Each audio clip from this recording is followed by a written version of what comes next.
Greetings, salutations, and the whirlwind world tour of the weekend continues on. Welcome to the Sunday night hang, right here hanging on Sundays. Yep, perfect. I'm Ben. If you're tuning in for the first time, I'm sorry, but please subscribe. And if Please do. you're returning, you know what you're getting into. That's how it works.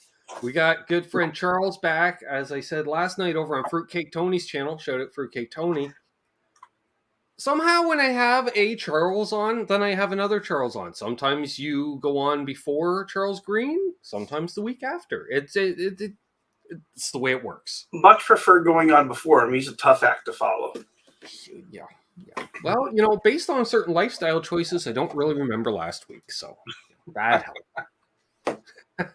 Wow, we've already got 37 people in here. That's great to see.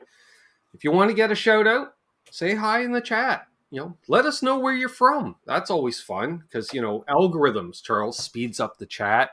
YouTube's like, oh, look at that. If the chat's a flying, we'll start promoting. So we like that. The chat goes so fast, we can't keep up with it. Exactly. Where I'm like, whoa, I need a seatbelt for this chair. I'm getting a little... You know, we got Hit Metal Works, Tom Raines out of Santa Clarita. We got John Duchesne, Christopher Live Sawa, he's in mid-Michigan. Nice. Will Vrilla's in Oyster Bay. I Rock Zed Blues. Bumblebess, Scott Brockway, Jack Collins, he's down in Louisiana. Patrick Zed, Hit Metal Works, Symmetry, because, you know, if John Duchesne's around, so Symmetry, and then if the two of them are showing up, Hit Metal Works is there. It's like the whole West Coast contingent. I like it. It's the BC posse. We got Guitar Man 45, who had breaking news on last night during Fruitcake Tony's channel. Believe it or not, Charles, and you know from the Zoom calls, the man has gone a week without buying anything. He's in a bad way. This is what I'm thinking. We can help him out. He's been thinking about dabbling in Gretches. He's been threatening me with that for a while. He goes, just wait till I get into Gretches. I'm like, is he the one that was hinting in chat that he might have some bodies on hand or something? Yeah. This would be this Wednesday at 7 p.m. Eastern, 6 p.m. Central. We're doing a Zoom hang for channel members and patrons.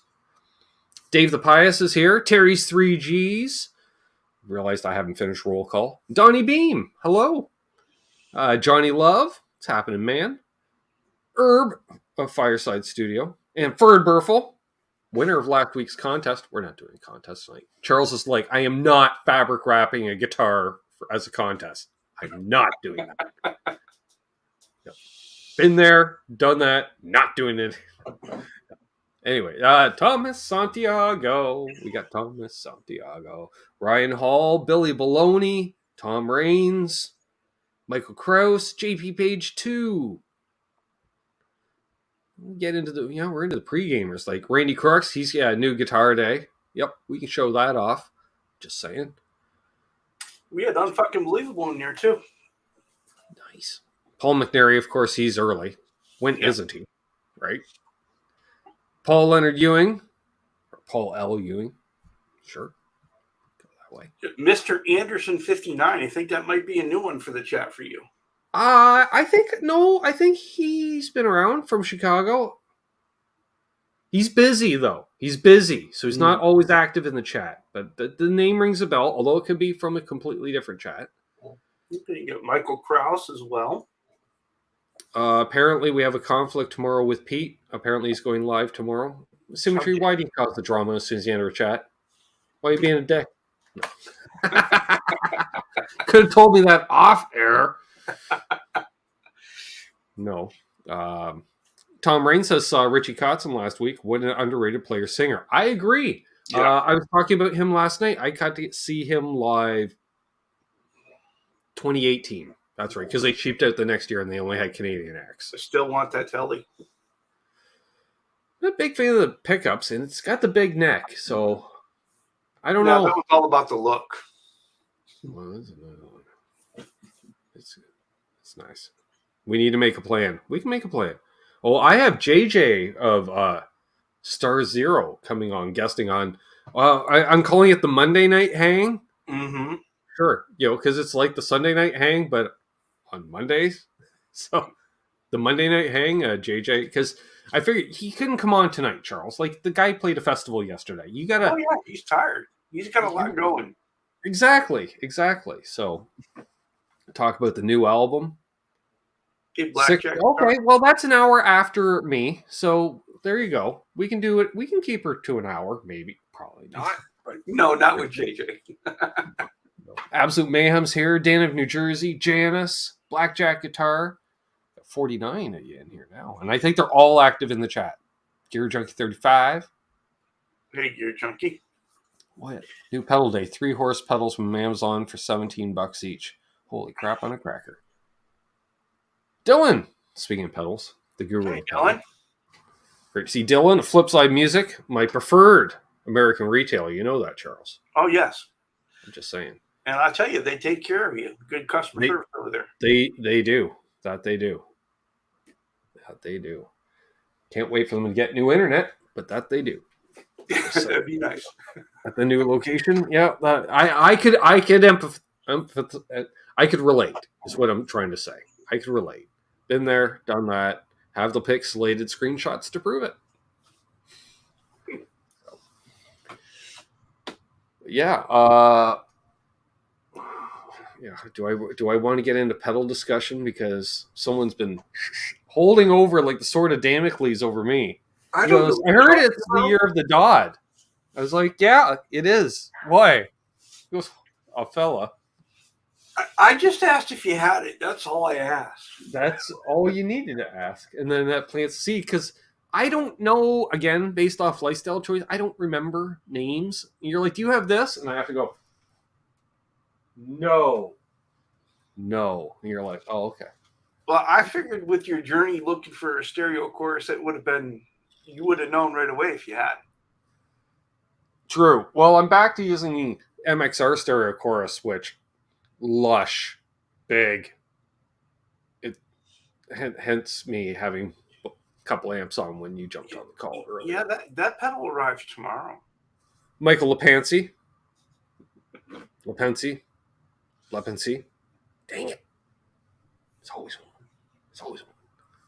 Andrew made me do roll call on the 5150 show, their channel on Friday. I saw that. There's always one in the chat, Charles. There's always one. There's always one. You know, if it's the only one, you're doing good. I try. You know, I figure as long as I'm batting over 500, really.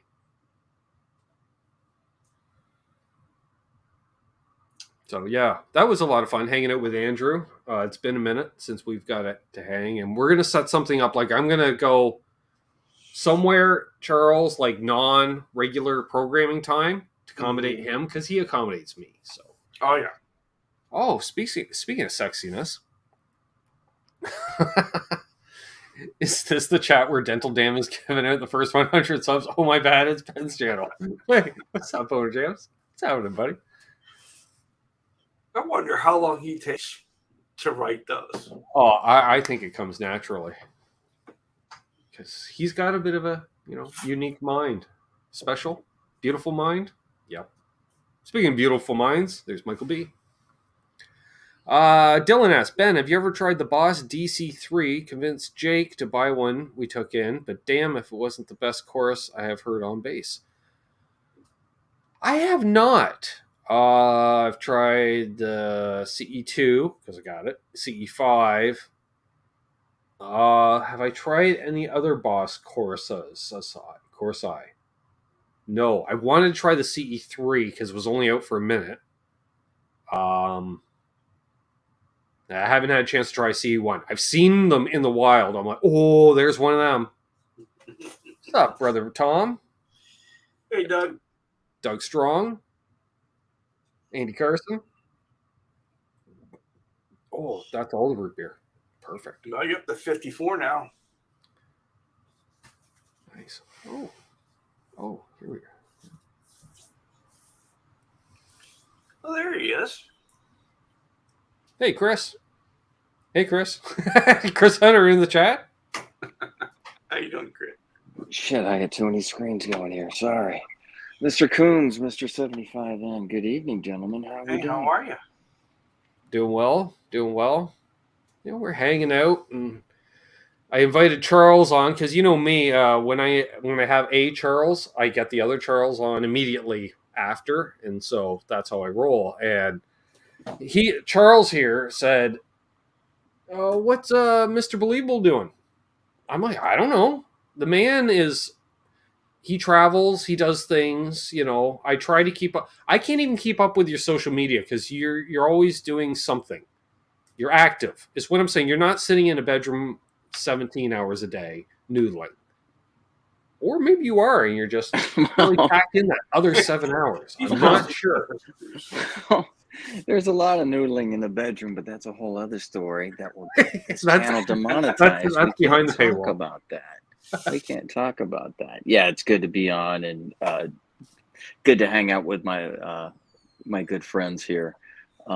Charles has been hounding me. He is beyond generous. He's beyond generous. He has asked me to send him another guitar body that he can wrap for me. Ooh. And I'm not into parts casters, and I am not talking smack against anybody who is, because you can build it however you want, modify it however you want, and make it your own. But for me, if you're going to put $1,500 into a guitar, then buy, you know, something American made that'll hold value.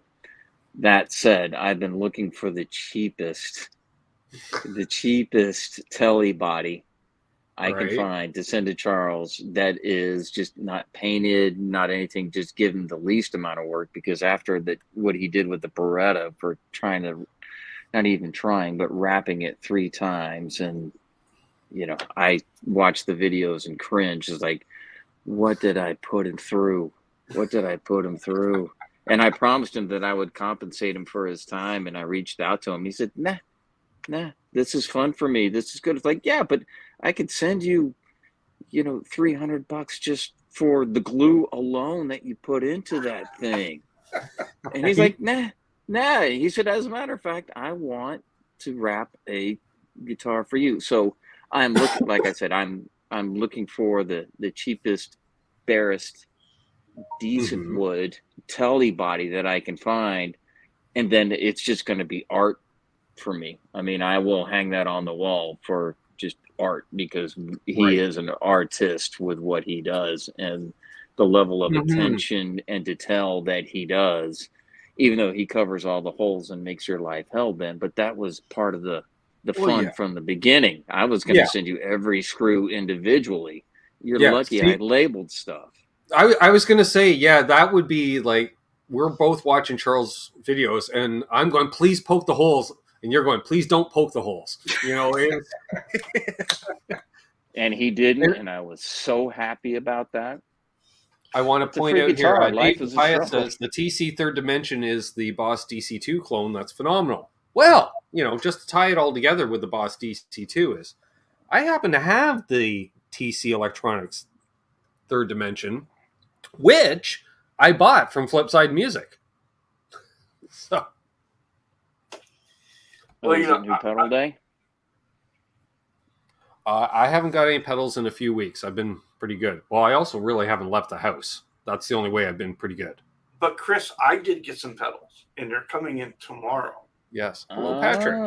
And so the first pedal is really kind of, it was just. Oh, it's right up your alley, Charles. Yeah, well, I'm sure. It's the first pedal is uneventful. It is a Metal Zone 2. And so that's eventful. Who cares about that? Trying to keep it quiet is very eventful. But the other, I have a noise gate for that. The other pedal is interesting, Chris, because it's a DoD pedal. Did you get the EQ just to make Ben jealous? No, because he wouldn't be interested in it. That wouldn't be a pedal he would desire. Hey, Marcy. I have 2 in my cart on Reverb now with Ben's name on them, and I have not pulled the trigger on them, just because I've buried that joke. I have just beat it into the ground so much. But to send him 2 more EQ pedals that are DoD, I am tempted to do it. It would be fun, but if you think about it, what he's been looking for a stereo chorus, right? Yes, he has. So I found a DoD stereo chorus, and I got a really good deal on it. Yeah, you did too. Which one is that? I don't remember a DoD DoD having a stereo chorus. And it is a stereo chorus. And I bought it with the Metal Zone 2, and I paid $91 for the both of them together. Yeah, I would pull the trigger in less than a second. Really? Wow. Apparently, according to Scott Brockway, there's approximately 6 different DoD stereo choruses. Yeah. There are. Well, Scotty would know. I mean, he's the expert for sure. But you're going to have to let us know how that sounds, Charles, because that is cool. I don't need a stereo chorus because I'm not all uppity like Ben is. But I have new pedal day over the past couple of weeks, too. You know who I blame for stereo chorus? RJ. Yeah, of course you blame RJ. I am on YouTube. It is Charles75N, and you can see, all the fabric tops we've done so far. Please subscribe to Charles's channel. Yes. They're great. They're a great watch, and I mean that on. Yeah, he's my buddy. I mean, these and there will be more gentlemen are my friends, but they are. I mean, his videos aren't that long. I mean, they're less long than my speech here, but they're far more entertaining, especially when it comes to the fabric tops. He gets a lot more done in his videos than I do in mine. That's for sure. We're gonna get editing. We're gonna get to that. We're gonna get to that because I have a couple of questions to ask. Yeah, because this is the week of the wiring. I was telling Charles off air. I've done everything else I can do to that guitar before I have to wire it at this point. Like I can't other than put the strap buttons on. There's a couple more things you could do, but I'll get to that in a minute. Okay. So new pedal day. That's really not day because it didn't arrive. It arrived late. I did order the LPD IMP because I have such a big board that for the loss of signal going into my MT15 and into my 2x12, there's a definite loss of signal, and I had the Cytec Naked pedal. Yeah, Dave, you're right. Yep. Yeah, that old Rockman is. If you can keep it working, Dylan was asking about it. He says chorus is the one effect type he has a hard time loving. You're a little bit more on the doomy side, which is one thing, maybe. I don't know. What is it about the stereo ones that's doing it for you? Well, it's stereo, and it's just big sound. Just big. It just pushes. It's like I'm scooping the mids, but I'm literally scooping the mids in the middle of the room. It just pushes everything out. Especially was it that intensity? Yeah. For a chorus pedal, it does widen everything. Is the sound for everything, and for cleans, I use it for a lush, for like a Gilmore Lyson kind of tone, but with even heavy down-tuned distortion, I'll kick it in because it does seem to widen things without coloring the sound too much. It's kind of like if you could do the same thing with say like a plate reverb, just low, which I also run, widen it, that kind of thing, and not like a Hall, because then everything just seems to crumble in on itself. I noticed something. That's why I like choruses. A happy accident. Apparently, with the Keeley Hydra, when you run stereo into it, until I turn on my stereo chorus, it bypassed, like there's no reverb. And then it's that literally as soon as you turn on the stereo chorus, the reverb also comes on, and all of a sudden it takes your sound from here to here because it's a stereo plate reverb. So, and I was like, oh, well, that's an interesting thing, because I'm like, why isn't this working? Because I had my chorus turned off. But for some reason, when we're in stereo in, you have to, whatever effect is hitting it, because I have chorus. One side goes into the delay into it, and then the other side bypass because I don't have a stereo in delay yet. That's the Keeley. Was it the Keeley Halo? I think that's the one I'm getting. Because, so what's better than a Memory Man Deluxe? 2 Memory Man Deluxes in one. Yeah, I've been looking at those too. That price is putting me off a bit, especially after all that I've spent lately. There is a coupon code you can use for 15% off one, though. Oh, really? What is it? Enter. Please, that'd be at TesiSwitch.com. Use coupon code Canucks. Perfect. Works on everything site-wide. That's Rob's fault for allowing that. Yeah. So I picked up the LPD IMP, and it's getting here late, and I probably could have just driven to his house and picked it up, but there's been so many storms here in the valley as of late that it's just like delayed everything. A couple weeks ago, I picked up the LPD Javelina. Mm-hmm. It's one of the mini pedals that I don't have, so when that came up, I jumped on it. And then I found an old school Vermin with the E with the rats on the face of it, and I had to pick that up. And then I got my wah. I finally got my wah. Nice. I got the Ibanez, the Weeping Demon wah this week. That's supposedly mint, and I'm waiting for that to come in because I've been waiting for that wall to drop in price and be in good condition, and if it has the box, great. If not, I don't care. I'm not Josh Scott, obviously. I don't need the box, but I do want that controllable sweep that will just like pop up once I will say, shockingly enough, that all the DoD pedals I've acquired this year all have their battery covers, which amazingly enough, that's one thing, and half of them have the boxes. I'm shocked. And none of the battery covers are cracked. That is amazing. I can't believe you have the boxes for some of them. That's amazing. Yeah, I know. Like the last one, what was it? The Tape Echo. That one. When I saw it, the guy had a pile of Made in Japan Boss stuff, and then the single DoD box. And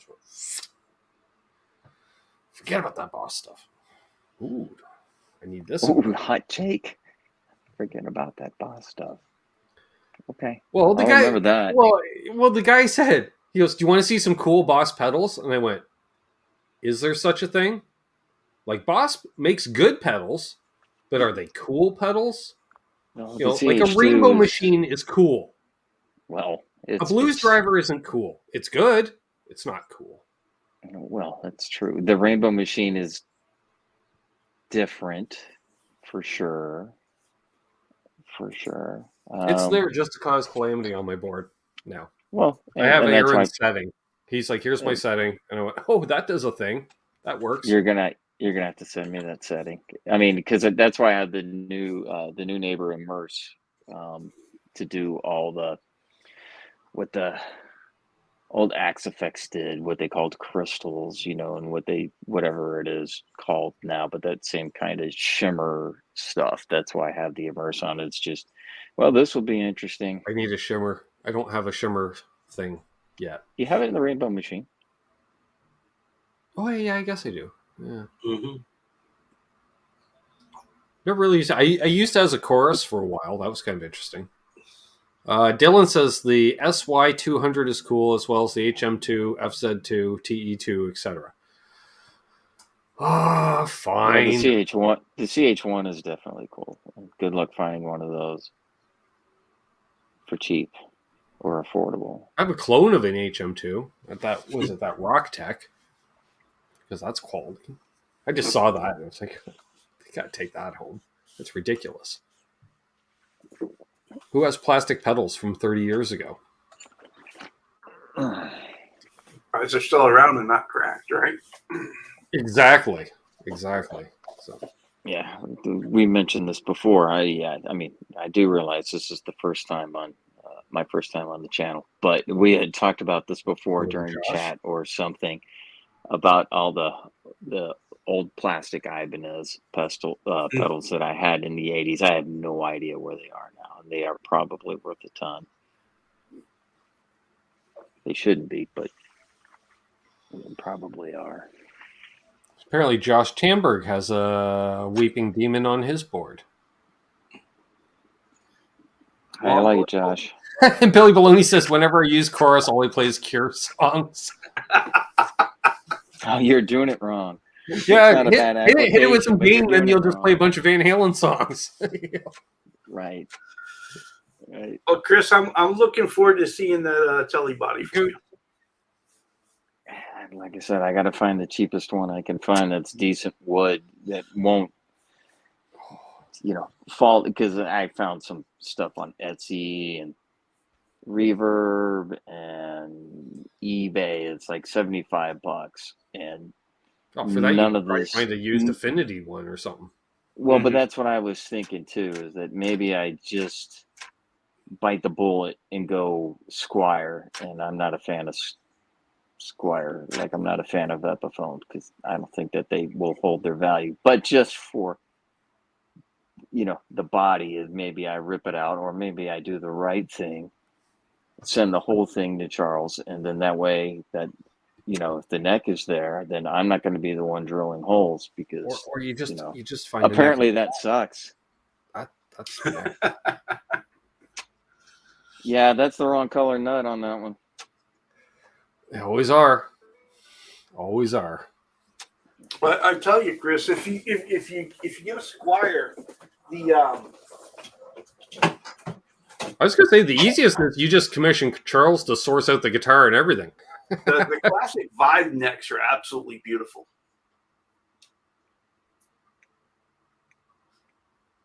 Yeah, I wasn't too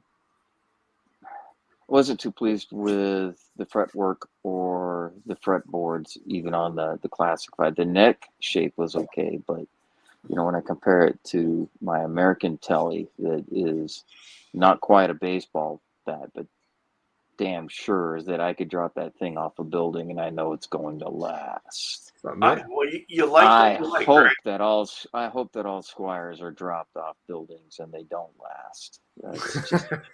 I'm just not a fan.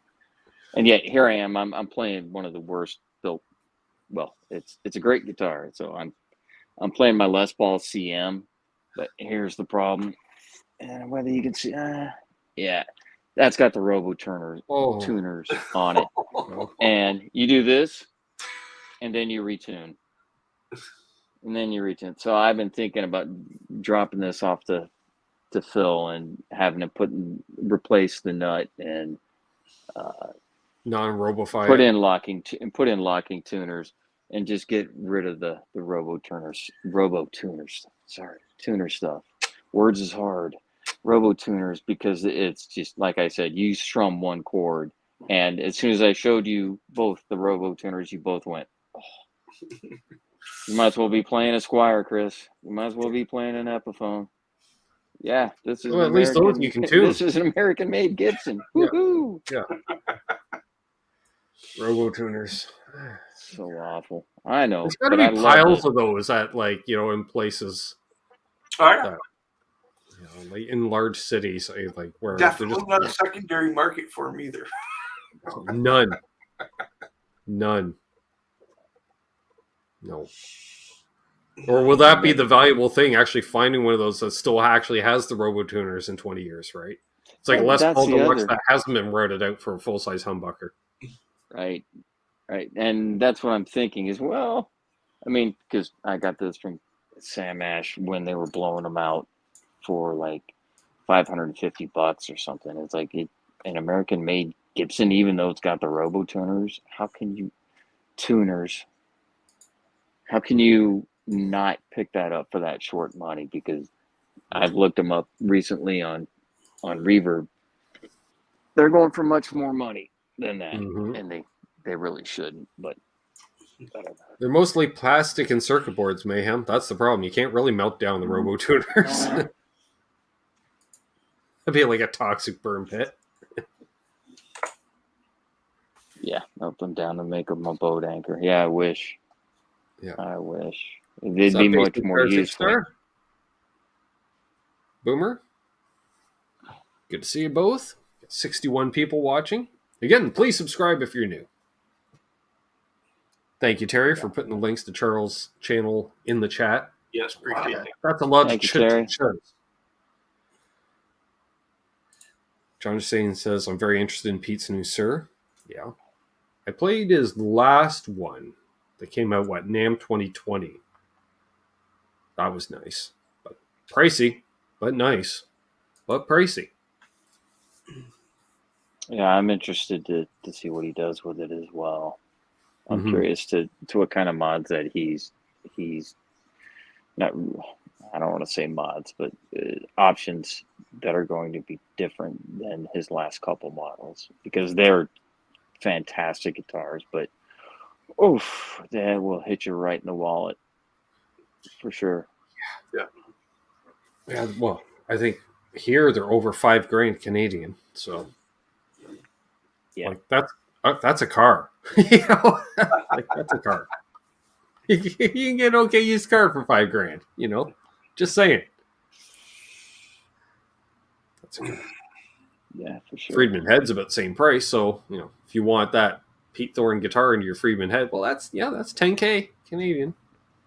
How's the Kramer coming along? Ready for wiring. Yay. I can't find the new volume pot. What do you mean? Well, I ordered one from Tesi, right? And then I ordered a whole bunch of crap to go with it. And then Rob shipped everything but the switch or the pot. So then he shipped that separately and I put it somewhere. I think on the bench. You lose it. So we may be using the original pot in it. No, you're not. You're not allowed. You can't. I was going to try to. This is what I was referring to before. Is that there's one thing you can do no, Scott, in your off time. Keep sanding that nut, because that plastic nut that was in the Beretta is, especially with those. Sorry, I'm going to get you demonetized.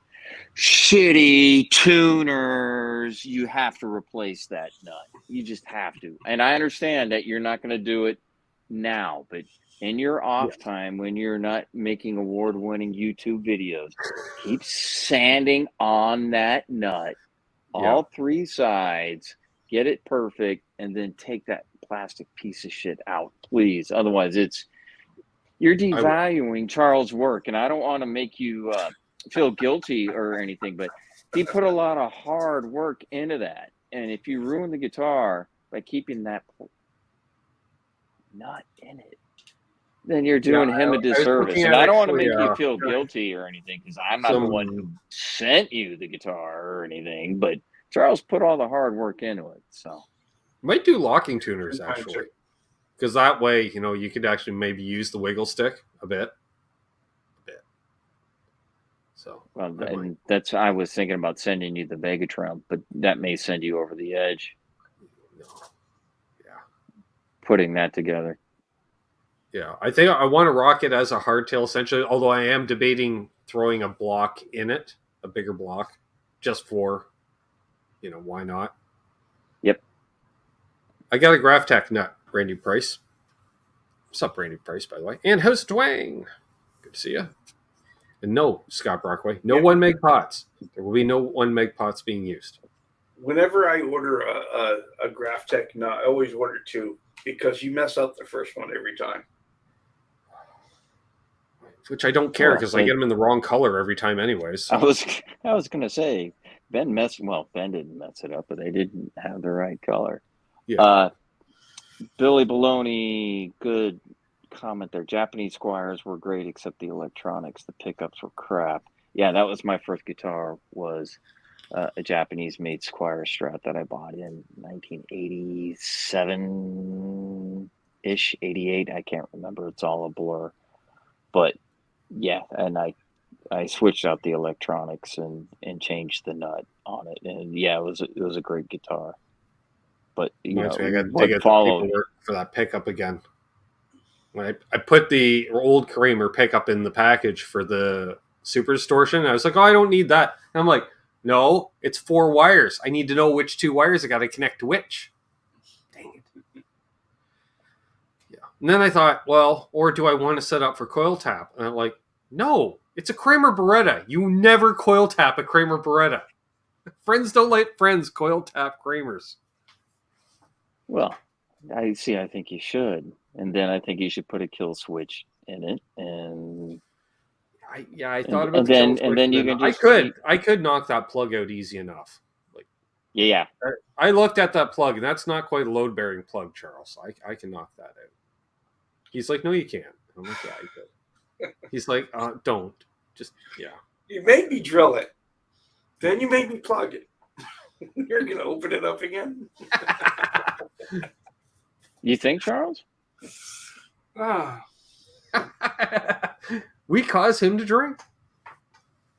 Well, we can ask these questions. I don't want to I tell you, encourage anybody's drinking, but if I can ask the question and, it leads to a good result, then okay, perfect. I don't remember why exactly we plugged the kill switch hole, but I was in a mood at the time. Oh! We plugged it because we thought that harness had the built-in kill switch. That's why. That was the whole thing. We drilled it, and then you said, and then someone said, "Well, that's got redundant switch in it," and I didn't understand how, but yeah, so we plugged it, and then it didn't, and then it was like, well, that happened. That's right. The harness that I sent you, or a different one? No, the one you sent. Oh, we're not talking about that. No, the harness that shall not be named. Nope. It still sits there behind the camera. I'm like, yep. Okay. Cool looking box. Yep. Yep. Hey, Adam D. Apparently Chris Hunter like that. Friends don't let friends coil tap Berettas. Yep. Yeah, they do. So I'm encouraging it. Then again, I got to get the wiring done quick, Charles, because I don't need Martin messaging me. He goes, do you know how many wiring options we could do with a single pickup humbucker with four? Oh yeah. No. He was like, we could do it in series, parallel, coil tap, coil split. No. It's like a single pickup, and yet it has 3 mini toggles and a kill switch. Yeah, and then reach out to Scotty Brockway for second opinions, because he's going to give you a whole other menu of options, which is awesome. And he should reach out, Scott. Reach out to Ben. Tell him all the possibilities. We'll just keep torturing him, because why not? So, are you going to start soldering this week, or are you going to be busy doing other things? I'm hoping, as long as I should have the time, and as long as my hands are okay. Because I was going to do it the other day, but my hands were bugging me, especially after screwing in that neck. I'm like, whoa, that was crazy. Oh, put a B bender on it. L or M. Now you're just, because I have one. I don't think it would work with that bridge, though. No, I don't think so.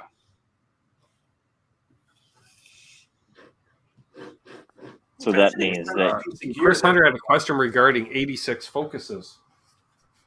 Well, we have one. Oh, yeah.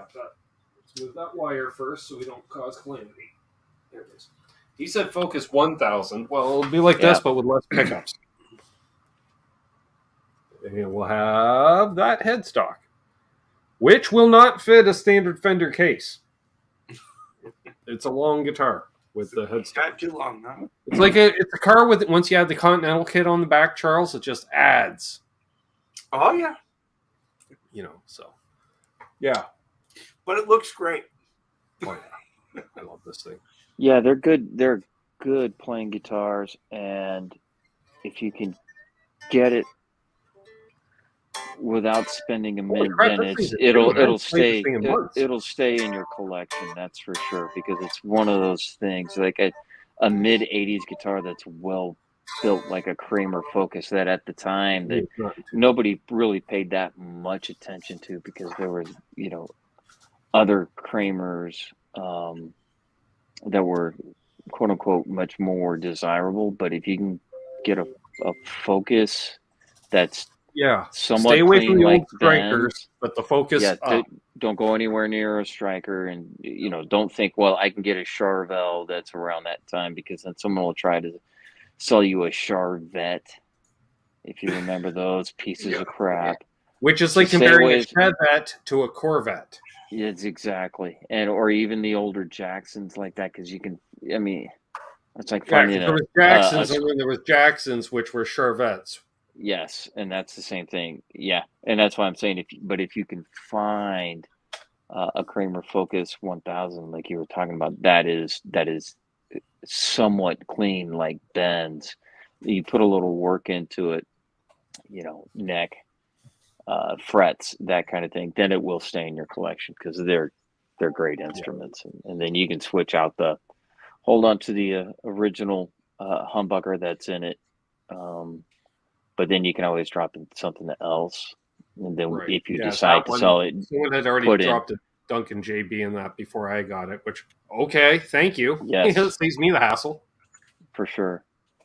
And I just wish that you had that original humbucker, because it will fetch more money if you decide to sell it with the original than the JB, and then you put the JB in something else. Then I got to remember where I put all the original parts for it too. Once I FU'd it all up, in more ways than one. Well, lifestyle choices, like you said, got to remember. But those guitars really shot up in value in the last few years. Like I caught in right at the end of that, where I picked that up for basically a song by today's standards. I think it's more than doubled in value since I picked it up. Yeah, I went looking for one of those Focuses, and they're going for all the money right now. What's up, Tim Thomas? Well, I think, and part of it is the relaunch of Kramer as a brand, right? Oh, yeah. So it's almost like the OG Kramers are your pre-CBS Kramers, right? Well, I think when they came out, everybody was like, it's going to be like the Striker. It's not going to be a very good guitar. So when they came out, a few of them were, like some of them are decent, and some of them not so much. I went looking for a Kramer Hollow Flash, if you remember that original paint changing, but it was really a wrap in decent condition. No way. I mean, one, if you can find it, they're priced ridiculously. It's like finding the original Fender D Strat that Greg Howe played in 1987, 1988, that he was endorsed by, that I wanted until they reissued him. And I was looking for one of the originals forever, and I'm not spending $3,000 on that for one that's clean without a case. You're going to make me cry. Those Kramer Focuses are basically ESPs, just branded different. Different headstock. Yep. And ESPs, for the most part, are. Hey, Colin James. Here you go, Colin. Look at that. Yeah, the original Hollow Flash was a wrap. Wow. 9 1/4 for a Focus 1000 now. Holy crap. All right. Ron, you're kidding. So I'm going to say my guitar has quadrupled what I paid for it then, probably, because I did not pay anything close to that. $925 for a Focus one. Wow. Well, if you can find one for, I guess, $750, you're doing well. But that's really what, when I was looking at it, was like, no more than $450. And I thought, I can wait. I guess I shouldn't have. Wow. Crazy. That's crazy. That market's going to pop at some point. Or it's just, maybe it is the classic ESP lovers are just snagging them up as well, for that reason, because they know what they are. Scott Brockway says there's one on eBay for $600. Well, see, now that's more affordable. If you trust eBay. That's a little better. If you trust eBay. I don't trust eBay. So. And Tom immediately, is it clean?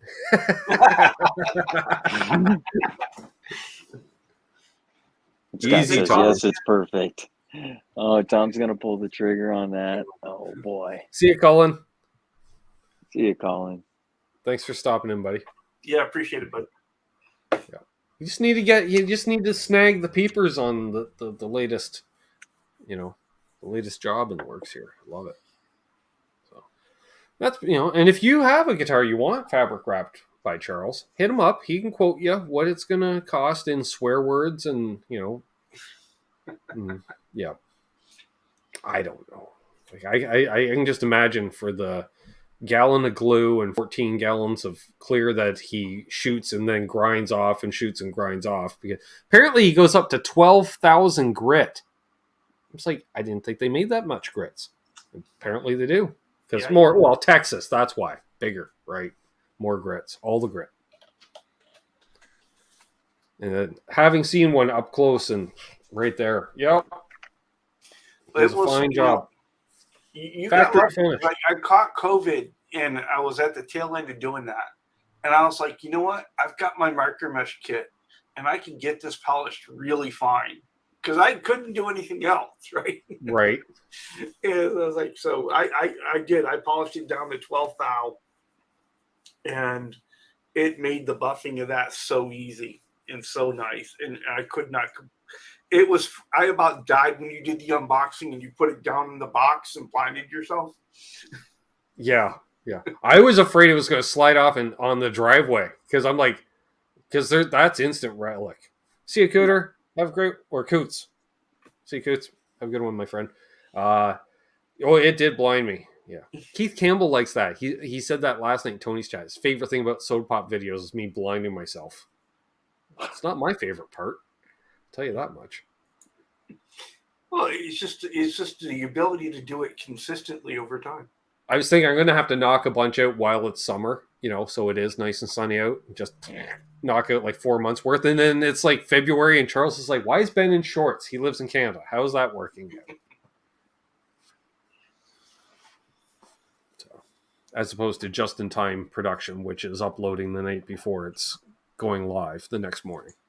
Because that's how I roll. Shoot the day before and edit that evening. Hope for the best. Looking through the chat, Tom said he bought another used PS100 today. Gonna have to show that off, Tommy. I want to see that. Like to see that. If you say, especially when you say another. That's like me with my Lost Dutchman. Not to make you jealous, but yeah, another one comes up, I'm gonna buy it. Still looking for one of those. Oh well, I'll have to send you one, Charles. Well, that was like when Buddy posted his pedal board on the face space there a couple weeks ago in the Solaris. I'm like, what is that? I didn't even know that existed. I was like, I need one of those in my life. Like, so that's what I'm looking for out in the wild. Good luck, because I didn't even know it existed. It's like, oh, there's a unicorn. Oh, really? Wow. Apparently they do exist. Who knew? So yeah, I hadn't seen one either until he posted it, and then I was like you, I was kind of pissed off. I was like, how did I not know about this? Well, and like, do I immediately text Lawrence? I'm like, come on, you can build me one, right? Come on, you've done it before, obviously. You can build one. You don't even have, you can put it in a blank box. It doesn't have to say anything. I don't care. But no, I've moved on. I do other stuff now. I'm not going to mention his name because then he'll suddenly show up in the chat and roast us all. So yeah, he probably will. I shall not say his name. We already know something bigger and better is coming because he discounted several pedals, and he's like, "Yep, they're all being discontinued." And I'm like, "What?" He's like, "Oh yeah, they're all being replaced with bigger, better things." Like, I can't talk about it. Yeah, I bet you can't. So does that mean there's a prototype on your board? Can't talk about it. Well, you can acknowledge whether there's a prototype. I have the chorus prototype that you know about. I have a couple of one, two. Yeah, but I thought that chorus prototype you have is that you know that about. Ended up being the chorus. That you know. Hey, about. Chad Boston. Thank you very much, my friend. I shall do that. Yeah, thank you, Chad. I'm getting low on coffee. I got to get some more coffee, actually. Thank you. Appreciate it. Yeah, but as far as anything new and improved, bigger and better, like I said, I cannot talk about. And no, I don't have anything new. I'm just afraid if I buy a stereo delay, he's going to release a delay that I want. Sure. Yeah. That's what I'm afraid of. Well, the thing is, you can't buy anything bad from Lawrence. I've got the 68, I've got the 95A, and I love them both. That's news to me, Scott. I do not have. I wish No. A 74 Deluxe prototype. Like, I don't know. Scott, please wish that onto my board. I would gladly, you believe me. Like I said, I've known about that one for a year. And can't still say waiting. anything. But no, nothing prototype on my. I like the pleasant board. surprises. Like I got the blues breaker, the luster. Hey, Caleb, good to see you, man. That was a pleasant surprise. He's like, hey, I forget I bought something else, and he's like, I'm sending something else along. Like, okay, what is it? And he goes, well, you'll see. And I didn't know what it was. And you and I are talking, and you gave a couple and between the two of you, I kind of figured out what it was. And I'm like, oh man, now I can't wait for the mail to get here. And then it did, and then did the unboxing video. Didn't even edit it, just came in here and started playing. Josh, thank you. Yeah, Luster is a great AC30 in a box. It's got all that sparkle and sheen. For cost of shipping if you want. What Yes. I'm in. There we go. I need another. Yes. Thank you, Josh.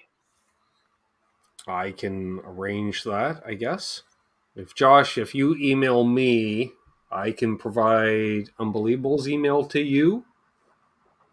And then he can give it to Charles, and then, because you both have emails. And then Charles can fabric wrap the wah. Yes! Exactly. Ever do a fabric top on a pedal? Might have to come up with a new technique for that.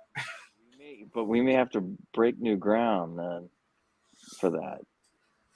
Because I was thinking something like that before. Was I have the Mojo Tone amp from the amp build class that I did a couple of years back at Roberto Venn, and I thought about just uncasing it and sending you the shell and said, come up with something because this could be interesting.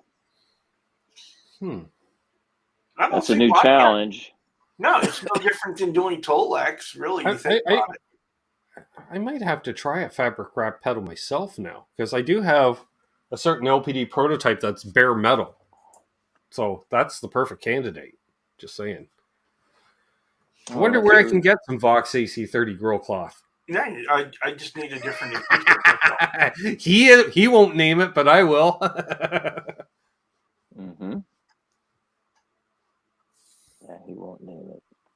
Yeah, maybe I should do that to just send the casing I have for the deluxe reverb proto that I have and send that to Charles for him to fabric top. That could be fun. That would be cool. Yeah, putting it back together, I'd have to send to Lawrence to do because I can't do anything like that.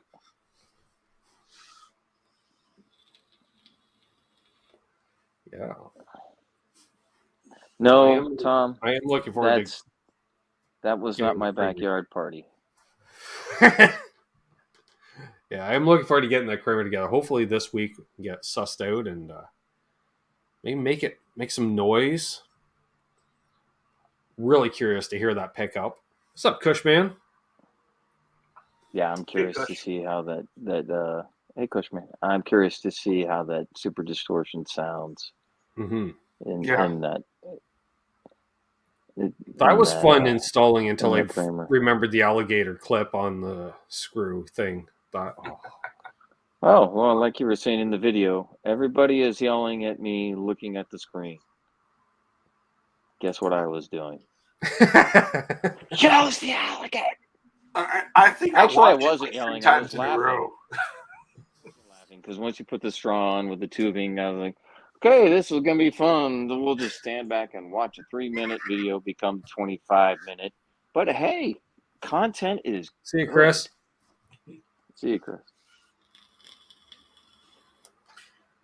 Oh, Guitar Man 45 says, I have a body I could send Charles. Uh-oh. Yep. I heard he's got a couple bodies. Okay, Josh. Peace.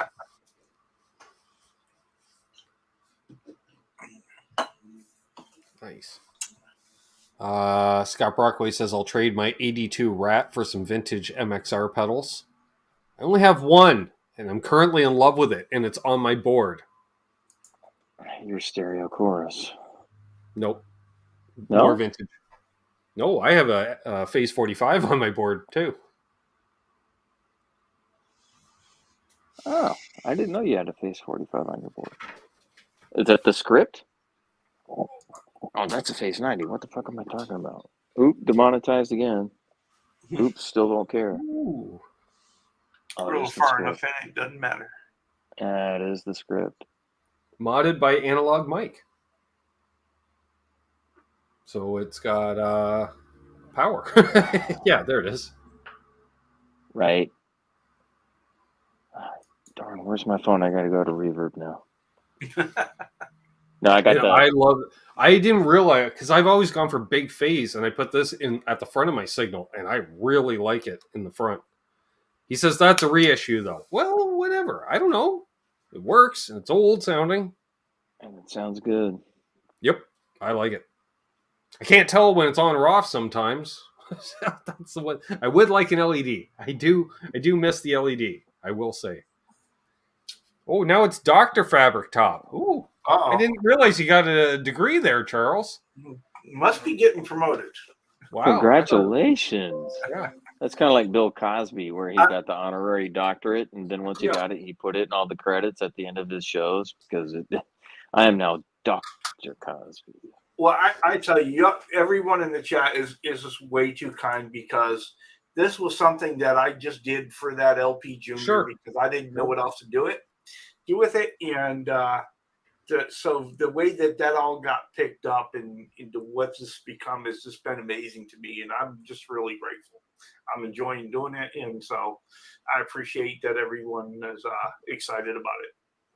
Well, I'll dispute you where you're saying that everybody in the chat is being way too kind. They are. But with the work you do and the hard work you put in, it's well earned. There, Dr. 75N. It's well earned, bro. I'm wait. We know. See, Charles, you're so humble about it. Until I see the new screen name in the chat, Dr. Charles75N. You know, or all of a sudden, Dr. Fabric Top shows up. You know, we're like, who's that guy? That's okay, and Bo awesome. said, I'll pay for it. And he's quite adamant about it because he used 2 exclamation marks. So I'm just saying. So, and I think Bo needs one because he's got a bit of everything. So he needs a fabric guitar of some kind. I'm curious to see what he was saying. Charles does not want to do a flying V. I would be more than happy to take care of him no matter what it might be. Okay. I got to buy a flying V to send Charles now just because that's the challenge. Or like I'm thinking more of a challenge would be like an actual Les Paul that has a really big belly in it. You know, that's so many compound curves. I was thinking the Warlock or the I was thinking Rich Warlock Bitch or something like that. I'm going to have to find a knockoff of that now. Or a Mockingbird.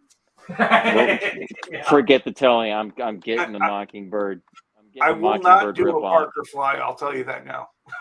There you go, Charles. Look at all those corners and edges and doubles, and that's what I you got to carve out here. That would keep me up at night. And there's it's both sides. You know, it's like a nice, there on. I got the belly carve on it too. Yes.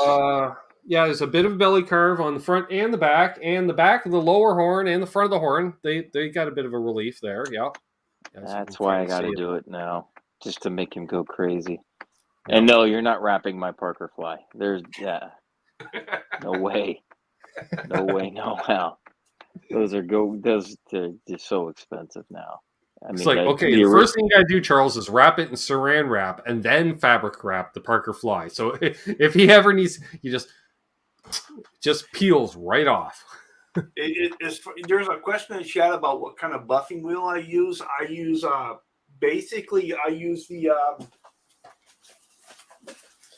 I have a kit of all these different buffing pads, and I will do I have a drill attachment that I use, a McGuire's drill attachment that I use on my drill, but a lot of the final work is actually by hand.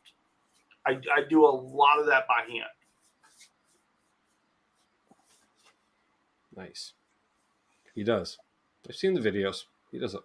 And I've got the text message. Just let you know I'm wet sanding. Just let you know I'm wet sanding. Just let you know I'm wet sanding. I hate wet sanding. Yeah, you do. I get it. Randy Crooks, yes. I don't go out to shows anymore because I'm too old and too arthritic to put up with crowds anymore. But I do see the Crowns and the Atomics, the local press for them playing local shows like in Mesa at the Red Club and things like that all the time. Yeah, I've heard nothing but good things about them. So let's show off Randy's new guitar. Yeah, it is absolutely beautiful. He sent me a picture of it too, and it's one of those Indonesian set neck maple top. It's basically a telly shaped Les Paul in many ways. And it is absolutely quite nice. What is the bridge on it? It's hardtail, easy, I think. Yeah, just 6 saddle hardtail. Probably the same thing that's on my telly.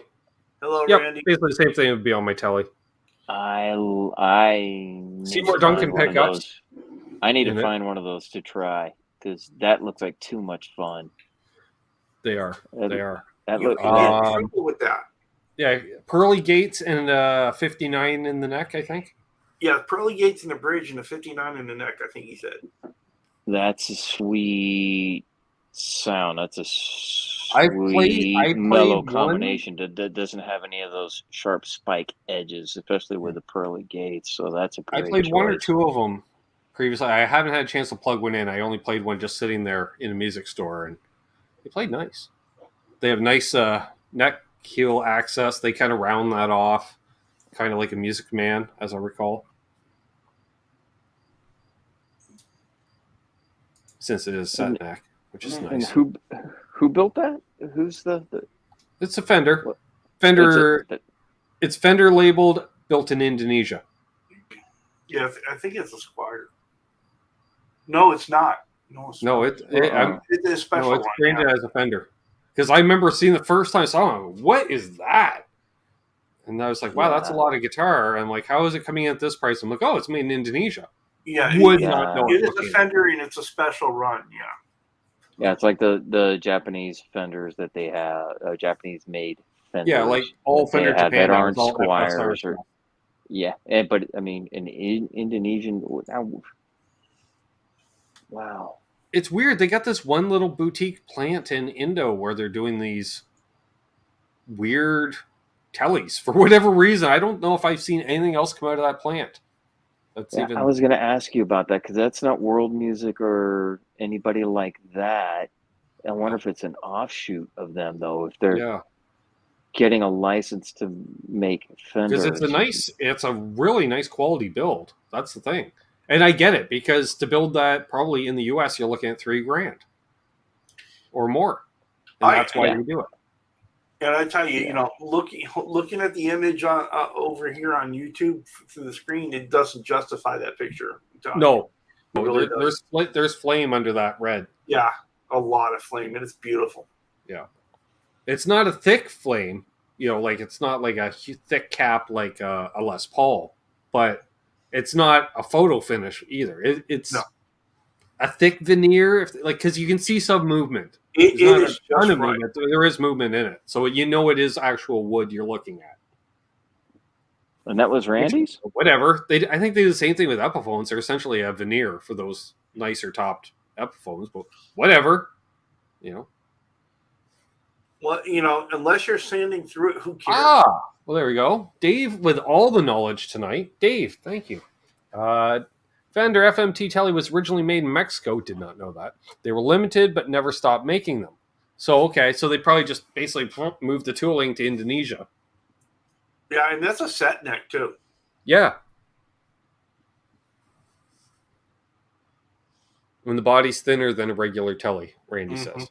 I didn't notice that, but I'll take your word for it. It's been a few years since I've picked one up. When I was looking at it, I think they were coming in right around $1,000 Canadian at that time. And that was in 2018, 2019. Well, Paul, you may have to come on the show to tell that story or that comment. I have a Duncan Pearly Gates hand wound for Billy Gibbons in the Duncan Custom Shop. Billy gave it to me. Long story. Story worth hearing. I'll log off That's now. cool. That's like a bow on the Zoom call type statement, isn't it, Charles? It is. That is a challenge. That is. You need to invite me on.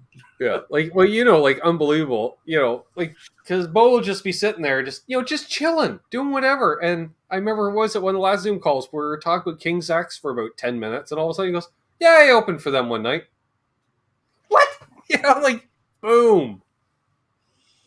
It's okay. Like John will be like, "Yeah, I played there." Yeah, and then Eddie and I went bowling. Eddie who? Who do you think? Eddie Van Halen. Yeah, I can tell you about it later. No, I want to know now. You went bowling with Eddie Van Halen? Whatever.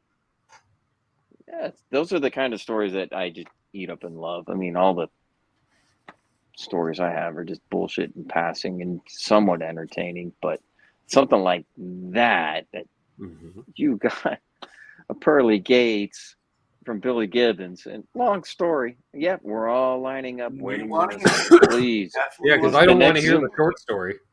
No, I want to hear every detail. Yeah, we don't want to hear Billy tons of questions, and it better be on the next Zoom call because it will be completely quiet except for one person speaking. That's going to be him telling the story. I was going to say, Paul's about an hour up the road. I've been by his place. I wouldn't mind hearing that story in person. Yeah, there is a Zoom call coming up on Wednesday. There is. Yes, for patrons and channel members. Zoom call this Wednesday, 7 p.m. What time? Eastern.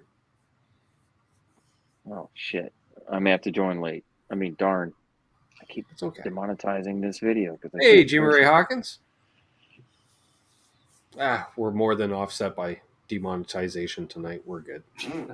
Oh, cool. We need more super chats then. Oh, that leads me to something I was going to text you about, Ben, and since we're that's right, Randy, live you and humbuckers too. Yeah, can you believe that? It's got all the toys. I have a question for you regarding YouTube. So there's always ads that will, especially before you go live, Phil goes live, whatever, that will hit.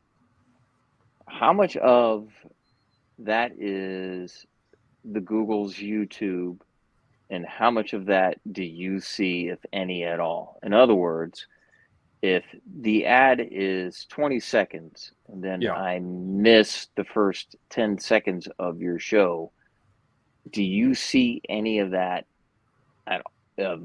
at all, or is it just okay for me to hit skip ad? If you skip the ad, I don't get paid at all for them. I don't know but yet YouTube still charges the ad company to place the ad in the first place. The only way I see any revenue is if the entire ad is watched. Oh, really? Yeah. That's I've actually gotten ads in the middle of a live stream. Yeah. Really? Yeah. Yep. It's a new thing. Stephen Boss has mentioned that because he uses the actual YouTube studio and it'll say place ad here, and I don't, because mine just says you're using streaming software.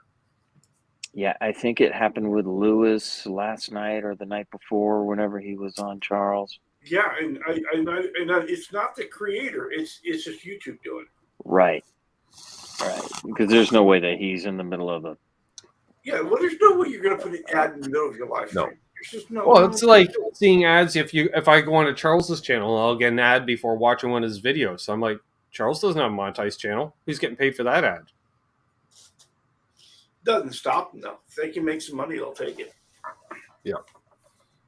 That's true. Okay, so that's interesting to know. So for live streams, I will continue to. That's one of the reasons I play an intro at the beginning of the shows, for that reason, because I know, the longest non-skippable ad will be 15 seconds. Mm-hmm. So I know, like, some people are going to be stuck watching an ad for 15 seconds regardless. So I try to run at least a 15-second intro for that reason. And if it's like a 2-minute video that comes up, because, like, hell, I've had, like, Electro Harmonix demos come up because they advertise them. And I'm like, this is a 5-minute demo video. This isn't an ad, you know. Now, granted, if you sat for the full 5 minutes, I'd probably actually get like 7 or 8 cents out of that, just that single view, which is, you know, as opposed to hundreds of cents on a 6-second ad. Right. And that's why I asked the question, because on your latest soda tasting for the pineapple, like I think there were 2 different ads that hit me, and maybe it's different for where I live versus everybody else. But there was like a 15-second ad. I let it play, and I let the other one play, you know, a minute later or something, but it was like a full 5.5 minutes kind of thing. And I just let it play just to see what would happen. And that's why I asked that question. So yeah, you're going to get, you know, a dime out of their 5.5 minutes of me not paying attention, but wow, I'm never getting that 5.5 minutes back. And I just want to see my buddy just choking down a pineapple soda and laugh, because that's why we watch, darn it. It's a gear channel, but darn it, we are sampling sodas too, and it is so awesome, especially when I do on occasion do. I will say I know I'm taking one for the team on certain ones. You know, it's like I just read it and I'm like, this doesn't sound appealing. You know, like I still think dandelion and burdock. We all secretly hope you get one you don't like. I know. Oh, but even then, we know that he's just going to jump on the grenade, like he said, and take one for the team. It's just, you can see it in his face where he goes, okay, well, let me describe the can. Not about the flavor. Because I don't want to ever taste that again. I don't want to drink this. Really pretty art, and I'm going to choke it down. But this is. I like it when I'm pleasantly surprised. Like when I don't think I'll like it, like that last pineapple, and I was like, "Wow, this is actually pretty good." Like I'm actually shocked. I would never drink it again, but at least I can drink this. I'm not dumping out the rest of it as soon as I stop the filming. Right, and you're not drinking, which is, you know, more important, that you were not drinking. So that's cool. Although I did have a beer, a few weeks ago, didn't I, Charles? Yeah, when I was getting my van repaired. I was surprised. Well, it was one of those days though. It was like 78, breezy. You know, it was just like a perfect summer day. Going to be there for a couple hours. He's like, beer? And I'm like, you know what? Sure, why not? And one was enough, and he's like, do you want another one? I'm like, no, because I have to drive. You know, and I'm like, I haven't had a beer in like 8 months. So well, I tell you, when I was back east, bunch of family, of course, we're back for the funeral, so a bunch of family shows up. And one of my relatives from Pennsylvania shows up with a cooler full of Bats Blue. Ooh, really? Yeah. My favorite. It was the last beer I expected to see out of that group, but yeah. Karma. Doug's wife is real. It sure is. I don't know. Ooh, you do. I don't know.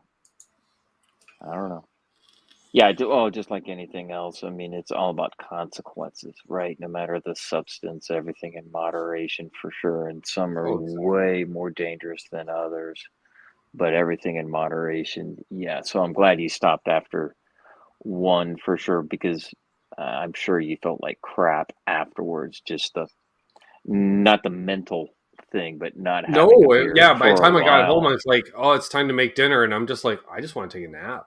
You know? Yeah, it is zero energy. Yeah, for sure. Yeah.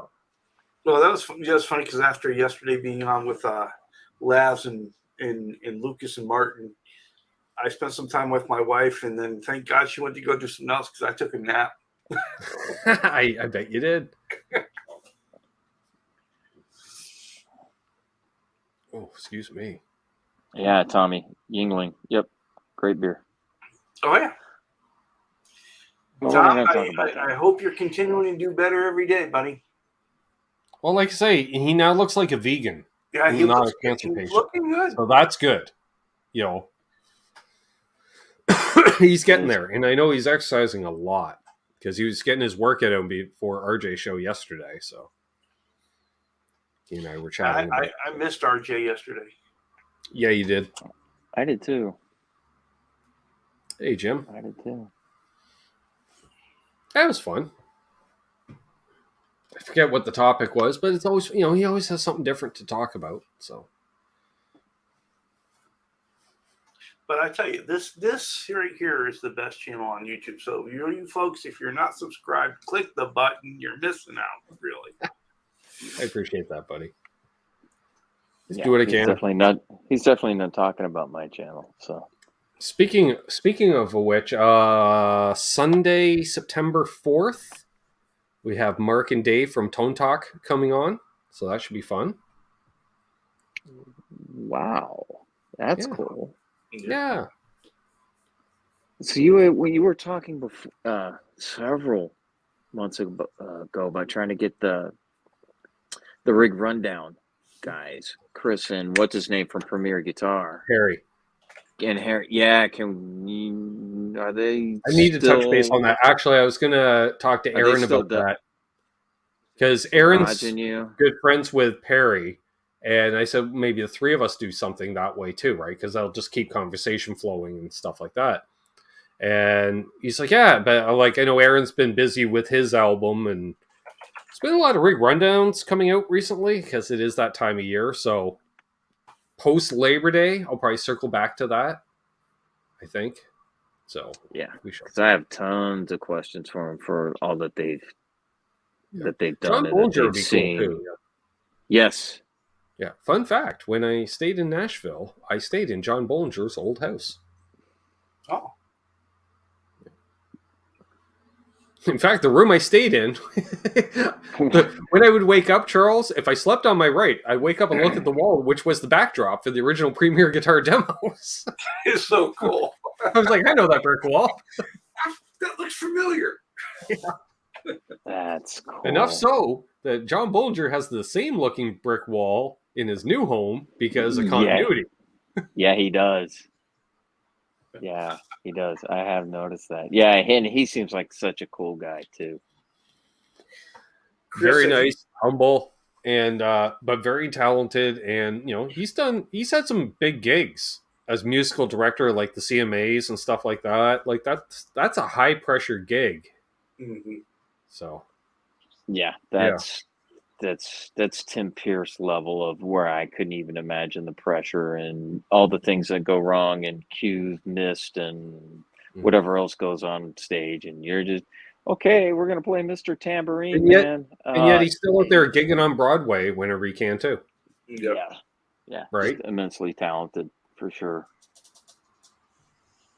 Which is the one saving grace of Broadway at this point, because it totally looks like Las Vegas. It's gone very corporate, but on the other hand, you can still go in and see some wicked talent on any given day of the week. So unbelievable. Ben has seen this fabric, but I don't think you have. This is what's going on the telly I'm working on. I have seen that one, and I was gonna ask you to hold back a little for me because I like that, but when you were laying it out before at the store, you weren't sure exactly how you were going to do it with the pickups for everything to get cut up, and so I don't think you should use any of it until I send you the guitar body I have in mind, like the Warlock or something, and then you should use it. You should hold off on that. Yeah, that looks great, and I'm really curious to see how you're going to lay it out for the bridge and pickups, because it's busy, but the artwork is really vibrant and really, really cool. The sugar skulls and the lady, and how that's gonna. if you're gonna put it behind the bridge and how that's going to flow. I'm really curious. I laid it out a couple different ways, and yes, Randy. And I'm torn, and but I'm gonna. It's going on a television double bound as well, and we're gonna. Charles is going to be making fabric tops through the rest of the year because Bo. He's like, I want something cool too. He only does cool stuff. What is the preferred material to use as a top? I.e., cotton, polyester. It honestly, it doesn't really matter. The cotton is easier to work with. and it takes things better. The poly, you could use poly, but it's not as easy to work with. If you do plaid, would that be like the Canadian caster, the Canuck caster? It could be. Well, it's like you said, the toughest thing about doing the fabric tops is if you've got something that's got a bunch of straight lines in it, right? Man, but flannel. Can you imagine how much clear you're gonna have to shoot on flannel for it to seal? Oh, flannel! I wouldn't use flannel. It's just no. Yeah. Challenge accepted. Yeah. Not only is it a fabric top, it's a flannel top. If it's flannel, you gotta pay extra. This is my winter guitar. It's the flannel. When you send Charles the flannel and the guitar top, you better put a couple of $1,000 in that package with him just for him to deal with it. Because wow, but even that is kind of the possibility is entertaining for me. Videos, not for you trying to shoot them or actually pull it off, but for me watching could be interesting. Now Symmetry says denim with the pickpocket. The pile would want to just lay down on you, right? Yeah. Light flannel, like kilt material. Well, that's just like, something, a lot of that kilt material is actually cotton or even poly, but if as long as it doesn't have a high pile and it's a thin fabric, you're pretty much good to go. Well, see, that's the deal, Terry. Charles will give you a matching sports jacket to go along with the guitar, and then it'll be full suits. What's up, Doug? Down and Back Cornhole Podcast. Doug. Oh no, my knees hurt. Just ask the big questions. We'll be here all night. And I will sign off to let you explain this through, Charles. What is the process? So do you just epoxy the fabric onto the wood, or do you lightly tack the fabric and coat it with epoxy? I'm going to leave because then I will just interrupt, and Charles needs to explain this for hours. Everyone have a good week. I love you. Take Peace, care. brother. Right. Love you. Thank you. Unbelievable. Appreciate it. All right. So first, I'm going to knock out the quick one. Can you make one out of cornhole bags? Like, you could probably do a bunch of cornhole bags. I could manage that. That'd be a challenge. It'd be fun to try. Cornhole bag headstock. Yeah. So, what is the basic process and/or process in this? Okay, so the basic process is you got to get the body down the bare wood, because you're going to want to glue that fabric to your body, and to make sure it's going to adhere. And because if you don't, and you want, when you see me do my videos, you'll see I'm using a very fair amount of glue, because and it looks like it's way too much, but what you don't want to happen is not to have enough, and that wood glue will dry out quickly, right? And so a quick flash time, if you will. Oh yeah, and if you don't see, and you got to smooth it out. And so you'll see I'll use a sponge, and I'll use a wet sponge to sit there and do it, keep it moist while I'm working with it, so it stays pliable. Because if you don't, you can get bubbles in that fabric. Yeah, that's not good. And so we go ahead and we get it down to bare wood. We put the glue on it. We spread the glue. We get the fabric on it, and I'll take a credit card or something like that, and really make sure it's got really good adhesion to it. After once you've got your fabric adhered, then you can put some kind of a sealant on it. I know the guys over at Texas Toast use Cinetec, but I basically use a roll-on poly. And I'll like watching you rolling on poly on a guitar, like it's so thick. I love it. And I'm like, that looks like so much wet sanding. That's so much wet sanding. Well, I've taken to making lighter coats though now. So I'll do. On the other hand, too, you are going over a rough surface in a fabric to begin with, too. So it's going to be like it. You're going to be doing a ton of wet sanding regardless. Regardless, that whole process you're going to be doing wet sanding. There's no way of getting away from it.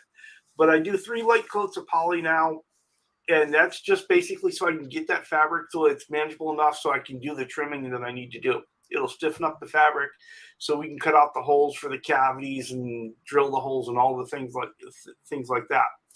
And if we're wrapping it over a body, we need to do the top and then wrap the fabric over the sides. And then that needs to be polyed before we can do the back, because you got to do the trimming and then you can cut the back piece and lay that down. And so once you've got your 3 coats of poly all the way around the fabric, then from there you wet sand it. You can get it as smooth as possible. You make sure it's going to look right, and then we can spray our clear. And now I'm using a 2K clear with it, just because of the trouble I had with yours. And then after that, I won't go back to 1K clear. No. Okay. But when you work with the 2K clear, that cures in 24 hours. And if you go much past 24 hours, doing your sanding and then your buffing is a lot more challenging.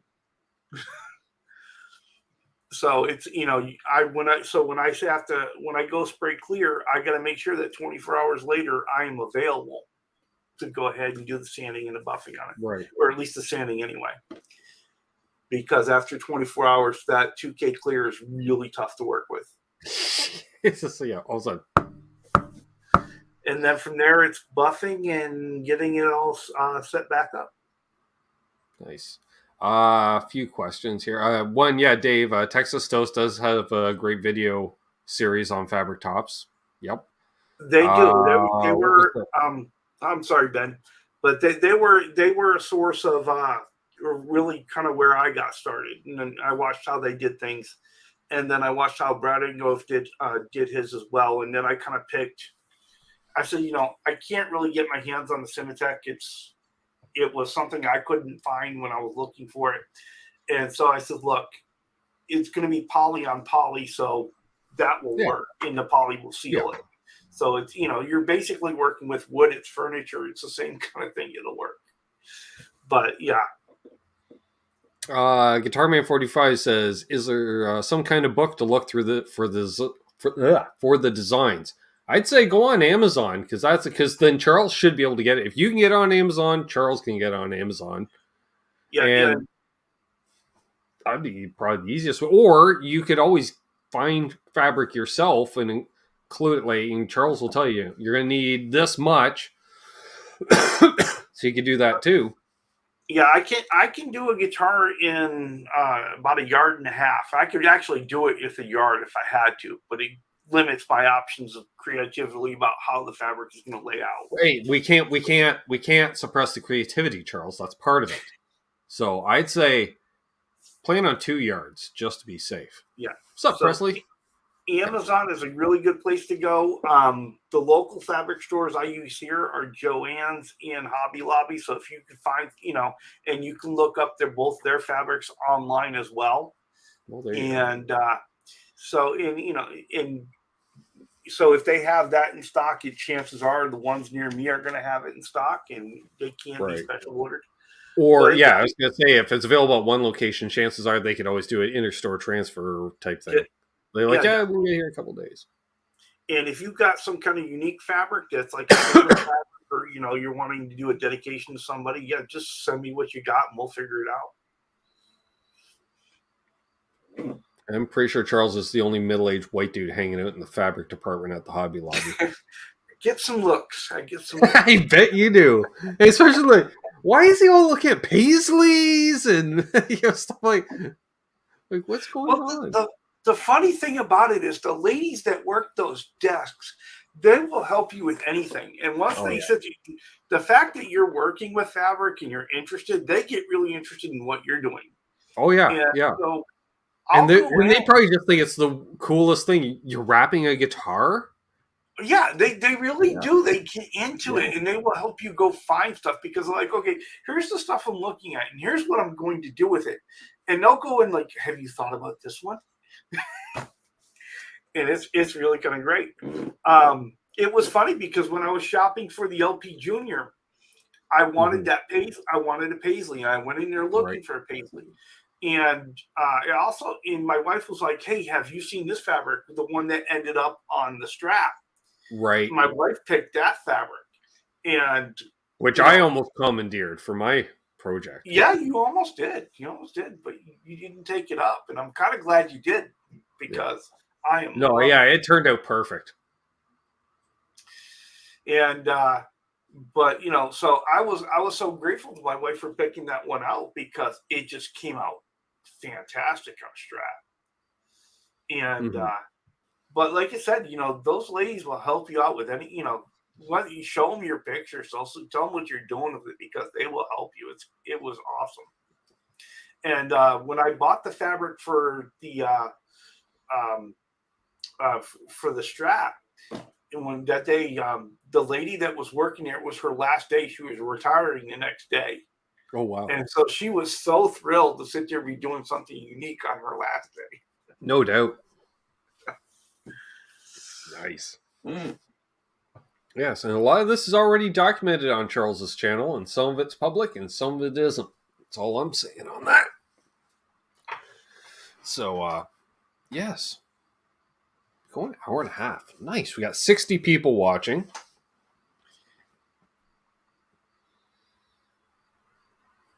My knees hurt. Spent a lot of time in fabric stores. There we are. It was funny, because BC Rich was talking about, he made a comment in one of the videos about how he would go to fabric stores with his mom when he was a kid. And so that video brought him back to running up and down the aisles and having a bunch of fun. I remember, going generally, because the fabric stores also usually had like knitting supplies, and my mom was into knitting when I was really young, I remember. And so, I'm just like, this is the most boring store ever. I'm like, oh, that print's kind of cool. That's superheroes. What the hell would you make out of that? Mom would be like, yeah, you could get curtains made out of that. I'm like, really? Cool. Okay, this store's kind of cool all of a sudden. And I look through, 100 just looking for something else with superheroes or, race cars. Cool. Yeah. Ben, you remember that you were talking about that fake leather material? Yes. That's embossed, with the different designs and stuff. I've been looking at that and trying to figure if I could do a fabric top with it. I think I can get away with it. Yeah. Yeah. Trying to figure out how to do sort of a Waylon-esque leather wrap without doing a leather wrap. Yeah. I need a Waylon guitar in my life at some point. They're so expensive, though. Holy crap on a cracker. You do not want to look up a Waylon telly, Charles. Just don't do that reverb search. No, I've seen them. Just don't. Because they haven't done them in a long time. Kind of like Tolex, Tom, but it looked more like saddle material, would you say? Yeah. And it's kind of got that carved out look. Yeah. Yeah. Or we just do an alligator skin style. Yeah, I've been looking at some snake skin patterns and things of that nature, and alligator. Yeah. Let's not even get into the animal prints. Oh, RJ will be calling you. Can you put a leopard print on this? You're like, yes. Yes, we can do that. Yeah, we can do that. Tellys are the best. Nice round. Everything's just a nice beveled edge. That's all you have to deal with. Not a lot of curves. Well, Michael, next time you go in, find a fabric, pick one out, and tell her you want her to cover your guitar. Yes. That'll slow that down. or you say, I'm looking, because you want to do a fabric wrap guitar, but you haven't decided which guitar you have to buy yet to do it with. Ooh, because then it's a whole +1 guitar too. Dolphin skin. Ooh. Shark skin. Ooh. It's funny. Yeah, it is just no limit. And for me, when I do one for me, when I'm going through the aisles and I'm looking at fabric, I want something that I'm not going to see on another guitar. Right. And so it was. Remember that I had. So I'm getting ready to do that deluxe telly body. Mm-hmm. And I had found this fabric and I was madly in love with it. And then I was looking at fabric tops on YouTube, and realized that Texas Toast had used that very same pattern, and it just crushed me until I found the replacement fabric. Right. Yeah. Boomer asks, does it darken the tone, brighten? Well, if you're on a solid body, it's not going to make much of a difference, right? It's going to make you're stripping off all the paint and the poly, and then adding a thin layer of fabric and then some clear. So it's going to weigh pretty much what it did before. No. Does it brighter, not lighter, brighter or darker? I'd say it goes darker. I don't think so. Yeah, mine started out as a bright blue and it went almost black. Oh, I thought he was talking about tone. Oh, geez. Now, you are the professor. You're the professor, doctor. Oh, I see. Okay. Oh, well, the tone involved. Listen to you. Okay. All right. Once you carry on, professor. No, so as far as the tone, I couldn't tell you. I don't think it would be much different than just painting, because you're plugging in a bunch of pedals anyways. About the same amount of material, right? Yeah, you're putting in a bunch of. Oh, and he meant tone. Ooh. Oh, touche, Boomer. Touche. All right. Yeah. I'll just. One place that would make a difference. I'm just going to hang out in the chat. I'm just going to. The one place that would make a difference is if you were doing a semi-hollow, or right, because definitely your top where it has to resonate, be able to move the way it would. Yes, and that would definitely darken it up. Yeah, definitely. Yeah. I thought just the finish. It does get darker through the process. So. I was reading Ben Tom's comment. Exactly. He's that guy. He just walks out of the place, turns corner on the street, just blends into the crowd. But the thing you find is the thing that surprised me a bunch was how much different fabrics react to the clear, right? Yes. Like for example, on the LP Junior, I expected the white to kind of yellow out.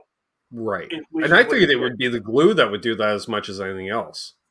Right. And then but when you did yours, I was really surprised, like you were, how much the blue in that darkened to a black. Yeah, it just disappeared. Yeah. That was not expected. And if anyone hasn't watched the video, go watch and see where that fabric began and how light of a that's what I was like, would it make a difference if you used a pure white glue as opposed to a yellow glue? You're like, no. It's the clear that does it. I was it's the clear. And if you look, that doesn't make sense. You're like, I'm not going to explain it to you. It's light refraction and blah blah blah. And I went, okay, yeah, you're right, Charles. It didn't, that even because when we had glued the fabric down, it didn't change the color of that blue at all. Right. Even with even with the satin poly that goes on as the first coats, didn't change it. But when we sprayed the 2K clear, it does darken up, and it's because you're going that deep look, right? That deep look into the clear, it darkens up some. Yeah. Well, like say, Marcy, it matters in a hollow body or semi-hollow body. Definitely, it will affect the tone. But with a solid body guitar, yeah, I'm not going to get into tone wood necessarily, but certain woods do resonate more than others, and so they do tonally sound different. I will say that. I think there is a mojo to vintage gear. That's for sure. I don't know why that they do. They sound different. It could be the pickups as well. Who knows if the pickups change over time, although they shouldn't, but they probably do. And that wood was cured a lot more back. And assuming you're playing through a completely clean, tone neutral amplifier, again, which, so if you're playing through any pedals, it's all the point's mute anyways. That's why I have vintage guitars and I have cheap guitars. Ben, you got to put up Randy's comment. Randy's? Yeah. The last time you went this scientific.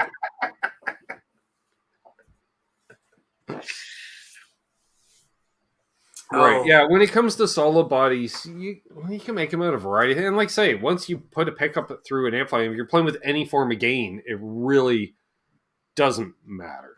No, unless you're playing clean, you're not going to notice. And honestly, I'm going to be perfectly honest. I don't have enough of an ear to tell the difference. I don't either. I know I have enough hearing damage that I probably wouldn't hear the difference. And like I say, I just let the guitar bond with me, because if I bond with the guitar, I'm going to play better on it. So I think it's a better guitar. It's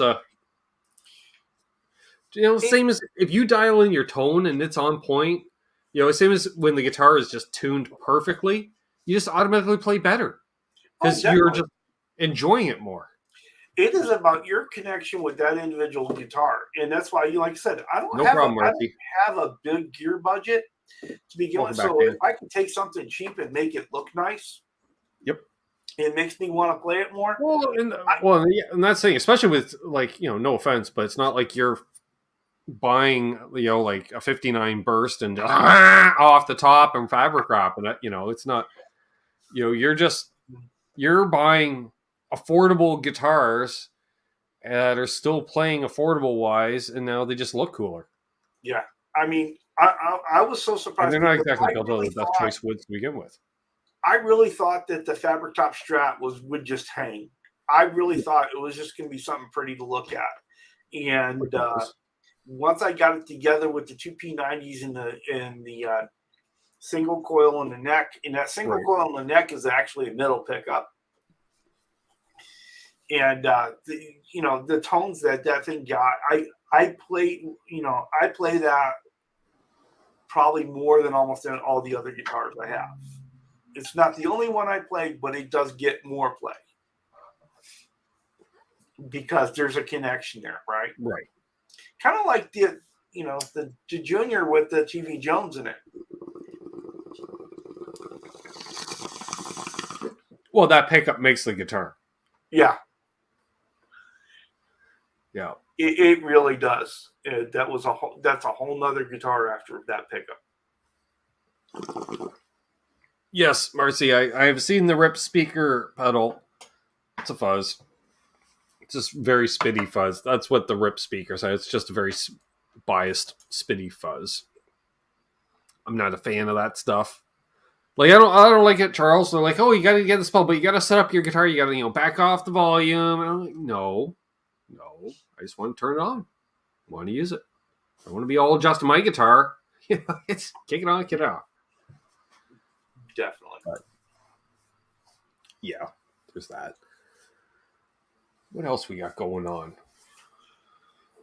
You got that chorus on the way. That was a good deal. That was a really good deal. Yeah, tomorrow.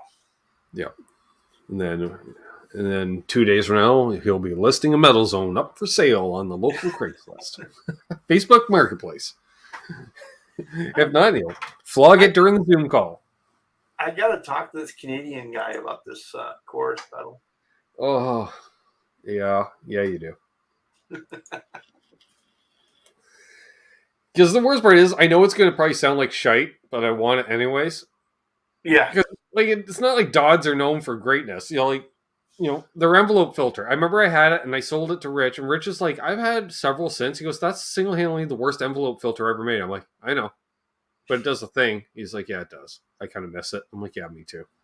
My octave pedal doesn't track worth crap. I love it. No, it's just you're doing the collection thing, and that's that too. Yeah. They filled up there. Yeah, they started to breed over to there now. So there's 5 up there. And how would you feel, Ben, that if you didn't get it and it didn't sound like shite? It being stereo and all. I know. I've been looking at the Halo as a delay, John. I want to see what Lawrence does first. I'm just holding out. John likes that Halo. Yeah. I'm looking at that, but like I say, let's see what Lawrence does, and then unless he does a stereo in, stereo out, because I don't want to run 2 delays, Charles. That's like synchronizing 2 delays is like herding cats. Yeah, we're not doing that. I tell you, I went over to John's channel the other day and watched the video he put up a while back, and it's good. I'm looking forward to more content from him.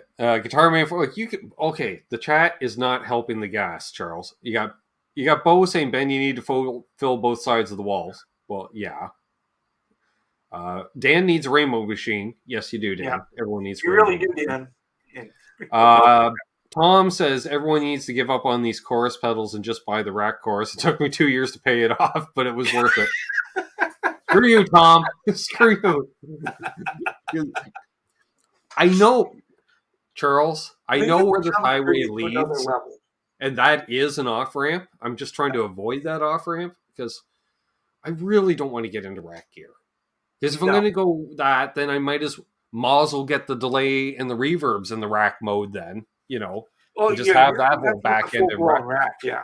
Well, yeah. What am I doing? So I'm getting older, so that just makes it less likely I'm going to gig with that stuff because then I'm carrying rack gear.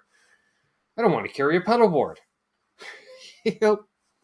I'd like to have backline provided, Charles. That'd be really sweet. Just show up with a guitar and plug into an amp.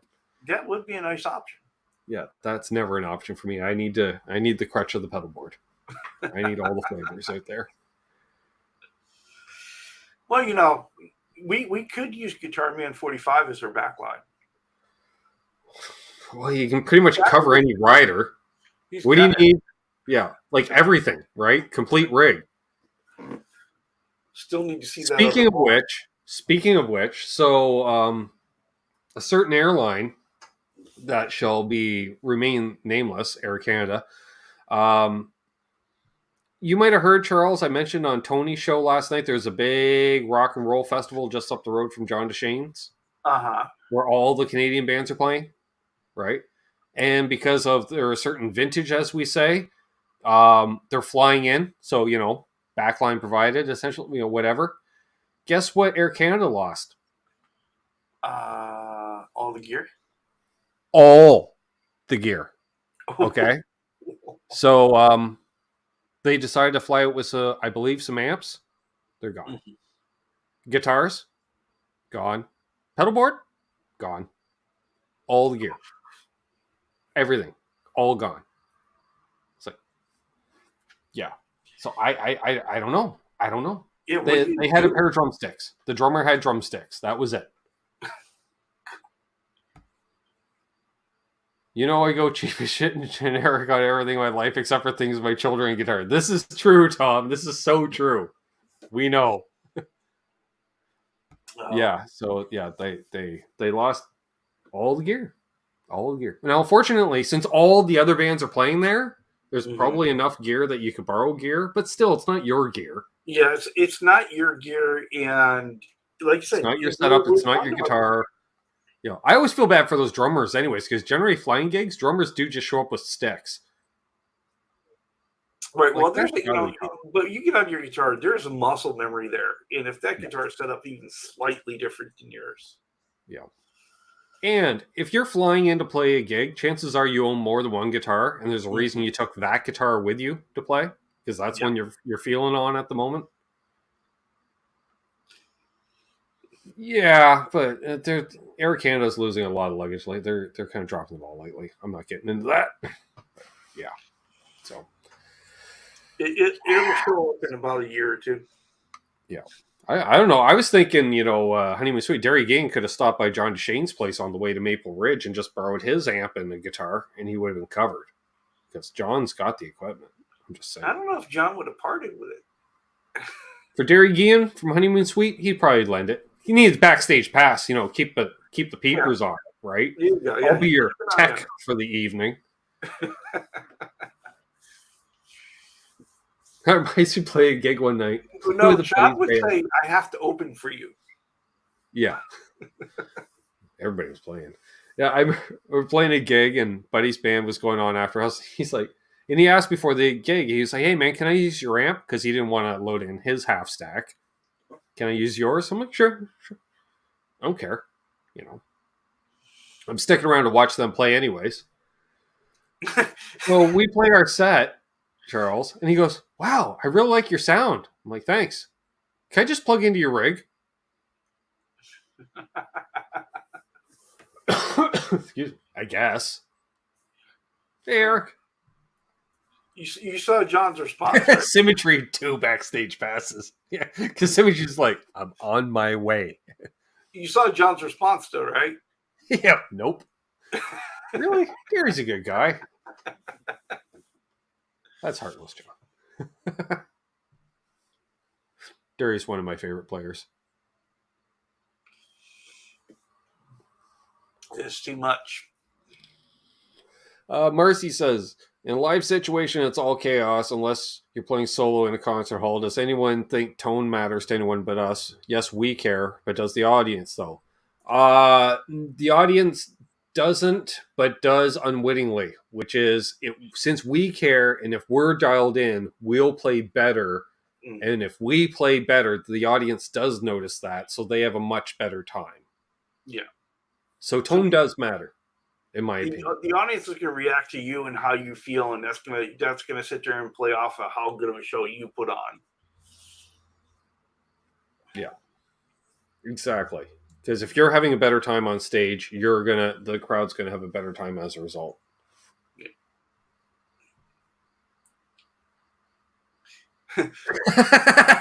John, he's great for sure. I love his stuff. I hate promo gear.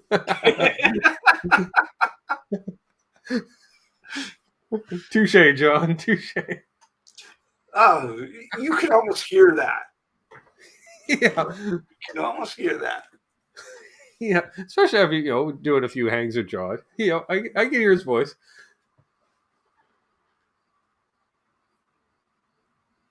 Although he can probably point you in the right direction for a good music store. And then some. Long McQuaid has rentals.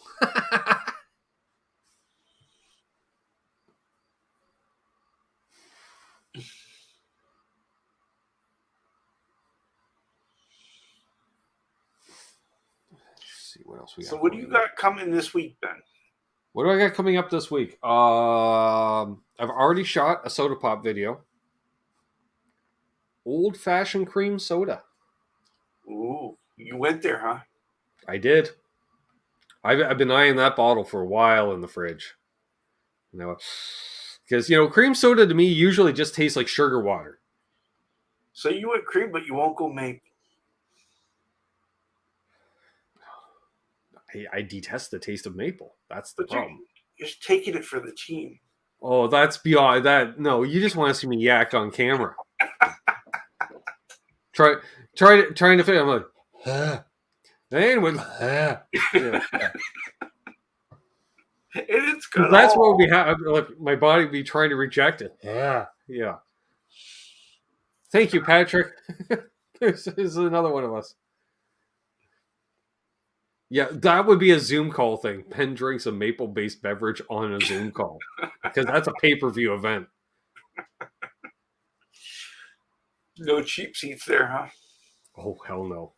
Oh, hell no.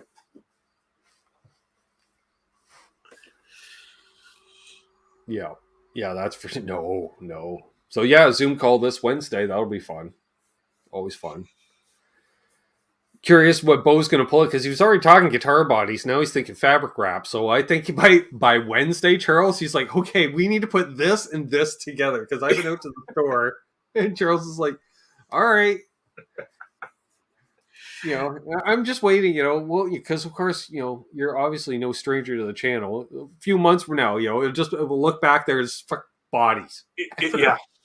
You'll probably have like a clothes rack. It's just hanging bodies on it just for room. Well, I told you, when he said he had bodies, it's just, I wonder what he's got. Oh, I can only imagine. Exactly. I can only imagine. Because it's not something ordinary. It can't be. Not with him. Oh, guaranteed he's got a telly body and a strap body of some kind, right? That's a given. At least one of each. So, what else does he have? Because those are the two most common bodies that one would have. Mm-hmm. I do. I loathe. Loathe is a good, So Patrick's a fellow Canuck as well. Good to know. Okay. Because I think Patrick's newer to the channel, which is awesome. Welcome, Patrick. And he's with fellow Canuck who also hates maple. Yeah. Yep. Yep. So you think we're going to see you soldering on Friday? Oh, God. Yeah. Probably. See you later. Guitar setup video. Yeah, if I bail. Oh, gee, this needs new strings. You're like, screw you. I know that for a fact. You just restrung that last month. And you haven't even been playing it. I will say, yeah, Tom says Ben only likes maple as guitars. You know what? One of the reasons I don't care for roasted maple necks is because you can smell them. Can you really? Yeah. Because I remember that. I didn't realize that when I had Dan and Matt from Sleazer over for the first time when they did the in-house hang. He said, yeah, check it out. You can smell it. I'm like, oh, Jesus Christ, you can. Oh, it's like, oh. Like, fortunately, it was more of a brown sugar than pure maple. Mm-hmm. It was more of a caramelized, but still, I was like, oh, no. And I'm like, I get that on my hands. What if you play it, Charles? You get all touching it, and then, gotta wash your hands after touching that. I don't know about that. Yeah, but so funny. If it's sealed or raw and not roasted, a feller, I like the looks of it, just don't like the taste of it. Yeah, that is a gorgeous neck. That is. Yeah. So, gotta talk to Travis. Get that taken care of. It did, Tom. It did. Don't think you're getting away with putting that on for Friday's video. You're going to be soldering. Oh, no. I still got a bunch of stuff to do with Travis. That's a down the road thing, Mm-hmm. You got it. Well, although a demo of the Purple Rain guitar could be a good substitute. Yeah, well, that would be allowed. Charles, okay, this is a pleasant surprise. I'm interested in that. Yeah, you and me both. Especially, it's got the Grover locking tuners on it now. I think it probably still has the original pickups because the other one we haven't sussed. I haven't given. Well, then again, it doesn't matter that I give the okay because that thing I didn't even know existed until we were like, oh, look at this online one day. Ooh, I didn't know that happened. He's like, he knows you. He does. He knows your weaknesses. Yeah. It's like, what? You're going to say no to that? Yeah. Okay. Someone honking their horn. That's nice. All right. Someone cut someone off in traffic. And for those who don't know, we'll just show that off. I don't know. I think I have a photo of it on my phone. Just in case. Oh, there it is. Didn't even have to go back that far. All right. Yep. There you go. There it is. I tell you, I love it more every time I see it. I know. Come on, focus. There it is. And you know what really makes it, though? It's the sparkle. The sparkle and the unique cut on the pickguard. Yeah. And the pearloid pickguard, normally I hated pearloid pickguard. Mm-hmm. But with that, I'm like, yes. Yes. Yes. Did you see what Randy's trying to do to me? Oh, what is... Oh, that... Oh. No. Just no. I can't even begin to think how long a Prince guitar would take. Oh. What? No, see, that's something you would have to wrap it.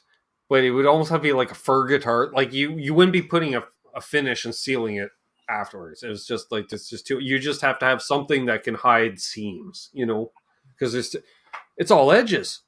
It's all edges. It's all the edges. Well, it's funny you say that because when I was in the fabric store doing it, looking for fabrics the last time, I saw a fabric and I was like, yeah, I'm going to go all ZZ Top with one of these.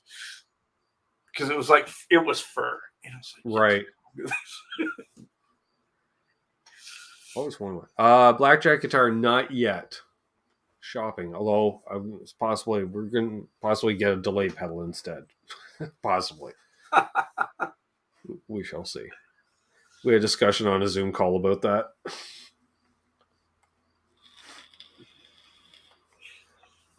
Oh, I Gotta see what Lawrence brings out. Oh, it's only a matter of time. We're halfway through the month. At the most, I gotta wait 2 weeks. To do a Steve Vai Flames guitar. Oh yeah, but I thought of that. Yeah. Let alone, imagine if you had to fabric wrap the inside of that monkey grip on a gem. Mm-hmm. That's not fun. It would be easy to do one half of the grip. Like, you do like the top part of the grip, but then the other part of the grip would be more difficult. Yeah. You just have to run a strip around the whole inside that just lined up when the two ends met. Probably, yeah. Similar to how I do the upper horns. Yeah. Exactly. See you, Zach. Take care, Zach. Oh, the pink V heart or the pink heart double neck. Triple neck. That's triple neck. Is it? Yeah. Yeah, there seems to me there was one neck going off that way.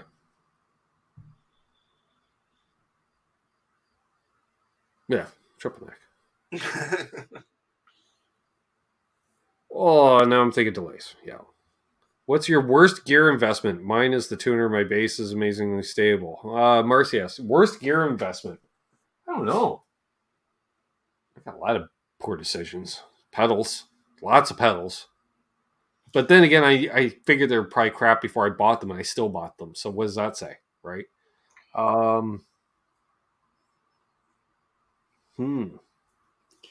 Yeah, the biggest disappointment would be like stuff I've let go. That's the thing. It would be, if anything, regrets of letting stuff go. The stuff like that doesn't stay around, because I had bought a Fender Champion 20, and I only paid like $20 for it. So, yeah, no. But who cared at that price, right? Yeah.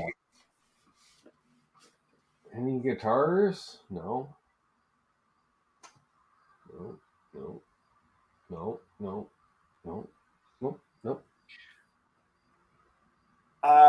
Blackjack guitar. I haven't done a swirl pattern, but there's a lot of swirling going on in Ben's Kramer. I'll make sure when I do a review, when I do the final installment in that, Charles, make sure it's a sunny day so I can take it outside and show it off, and that way I can shoot it forward facing. And I may even do that as a shorter video so I can shoot it in like 4K and still be able to upload it. Mm-hmm. Really show it off in the sun so people can really see it. I still think we should make the ad for Steve.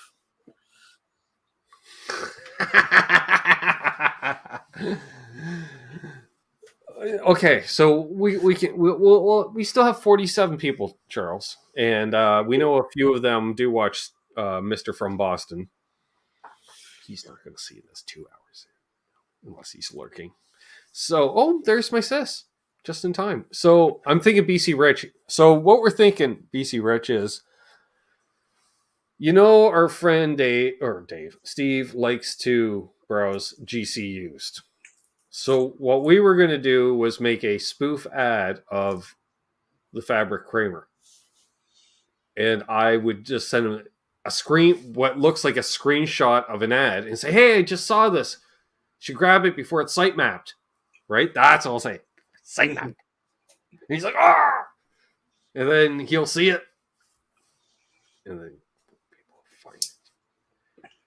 Won't be able to find it. He'll search valiantly.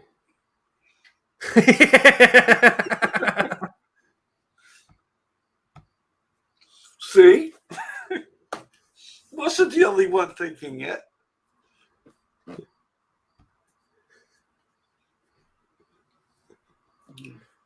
Of course, he might never talk to us again, but...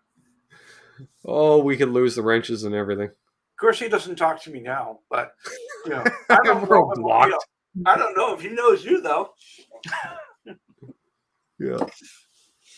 Bro. That's not cool, bro. That's not cool, bro. Oh, I'm planning on inviting Steve on again once it is done. We'll just have it, maybe on display. Just in the background and tell him to make sure he has his Kramer with him. Yeah. Yeah, make sure to have your favorite Kramer with you. Because I have mine. And he's like, yeah, you got the Focus. No. No. Yeah. So. It'll be fun. Michael Crows. I'm probably 30 miles north of Steve. I'll open a window so I can hear him scream. Nice. As you do the rage scream out on the lawn. Mm-hmm. And then we, and from there, a couple days later, we put a reverb ad on it. All I know is one thing. I will be getting thrown under the bus that next live stream of his. Because someone does like to throw me under the bus on occasion. Just saying. And I don't mind. I don't know what that's like. No. Not even a little. Yeah, well, that's a two-way street.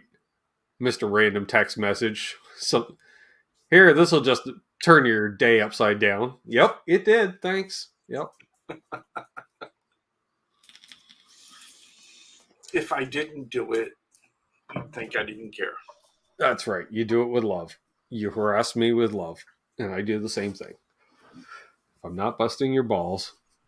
Yeah. Yeah. Every time I touch that guitar on the build, he's like, watch the finish. There's been a couple times like, I probably should have taped that part off before doing that. You think? Like all the razor blading really should be taped off. But tape just gets in the way. It was like when you were doing the holes on the bridge, I was like, he does realize that's on the front of the guitar, right? I could have went in from behind, couldn't I? I suppose. Yeah. Nah, I just dig the screws in and rip up all the paint, apparently. It's covered up by the bridge. It's all good. Still looks factory. It's fine. Yeah, I gotta find that volume pot. It's gonna be in the last place you look. As you know, Charles, Josh was putting his little girl to sleep, and yeah, that's your fault. You brought it up. Sorry, Josh. I'm sorry.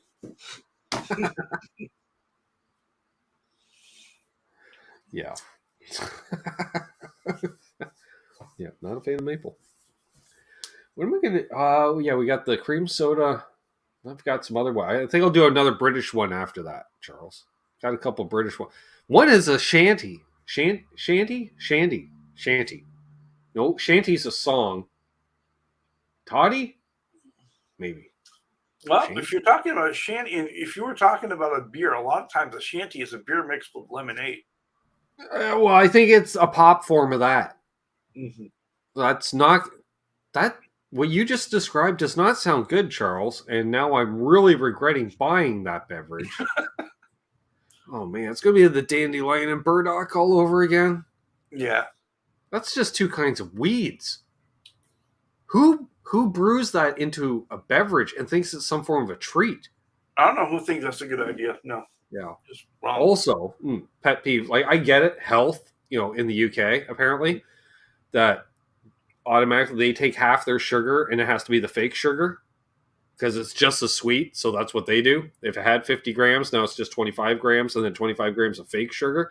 And you taste it, so every pop tastes like a diet pop, which kind of sucks. Yeah. Because you're like, what is this, off-brand? Like, what? Why am I tasting the can? I don't like tasting the can, because that's all it tastes like to me, is like, I'm tasting the can. Boo Shandy. Maybe it could be Shandy's. All right. Yeah, Tom lived there for a period of time. Yeah. Petra Trace's beer lemon. He not says a good not combo. lemonade. Yeah. They call Sprite lemonade in England. Well, I had that lemon one with real bits. Let's see. When I lived in Germany, they would mix their beer with Coke. What? Yeah. What? They would put Coke in their beer. No. Yes, no. I know. What I said. No. That's just wrong. That's wrong. No. Now, granted, some of their beers are stout enough you do need to, mix them down a little. Well, it was usually a beer that had a bitter taste to it. It's like a Bitburger Pilsner. Yeah. No. That's weird. No. Ginger ale and beer. Okay. I kind of get. I can actually see that, though. Yeah. Lemon lime soda. Yeah. Well, that crushed lime. That was good. That was real good. Apparently, you have that in America. Apparently. Yeah. I don't know. It's good. So. That was amazing. Have I ever tried Yuling beer? I don't know if I have or not. Excuse me. What's up, Brad Guitar Miller? I've seen that pop up here recently, like maybe last year or so, and haven't tried it yet, though. Back in the day when I worked at a wine store, because I didn't like wine, I'd mix wine with Sprite. Man, much more palatable. Man, we got messed up a few nights on that. We got like 3-4 bottles in with a few buddies. Woo! They're like, coming over. I'm like, need any? I'm like, yep. Pick up 2-liter bottle of Sprite. He's like, really? I'm like, yeah. I'm like, I'll crack open a few bottles of wine. All right. What do you want? White or red? Doesn't matter. Nah, mix some Sprite in with it.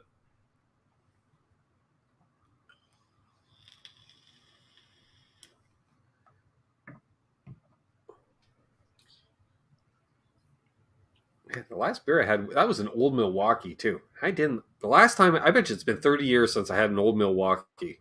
And I was like, all right. It was funny because it just tasted like a beer to me. Yeah, it's not anything remarkable and not anything that would stand out. It was much better than I remember. Oh, big hangover, John. But we were young, early 20s, so it wasn't too bad. I would not do it now. That's why I when I acquired my taste for wine a few years ago, I was like, sweet. Barrels and James needs to be. Oh, it's funny. See, my sister mentions that. I meant because my sister was the sponsor of this week's Soda Pop video, right? It's one of the ones she gave me, the cream soda. It's called Henry and Vern's. And I'm like, no relation to Barrels and James. I made one of those jokes. It's their non-alcoholic cousins, apparently, or something. I don't know. So, yeah, you have to tune in to find out my reaction to that one. I can't give it away, but I'm looking at this red can, some British red can or something. I don't know, it looks fruity. I'm curious. Well, it looks like a Twizzler on a can, so I'm like, what's that taste like? It's going to be sweet. Oh, I hope so, because I've been sorely disappointed with the British. Although I did like that lemon one. Yeah, because it was like carbonated Country Time lemonade, essentially. Mm-hmm. And I was like, that I like. Okay. We found Ben's drink when in the UK. I'm going into the convenience store. Can I grab you something? Yes. Well, I was surprised. Love lemon with real bits. I was really surprised. You want it with bits or without? Oh, it's got to have the bits.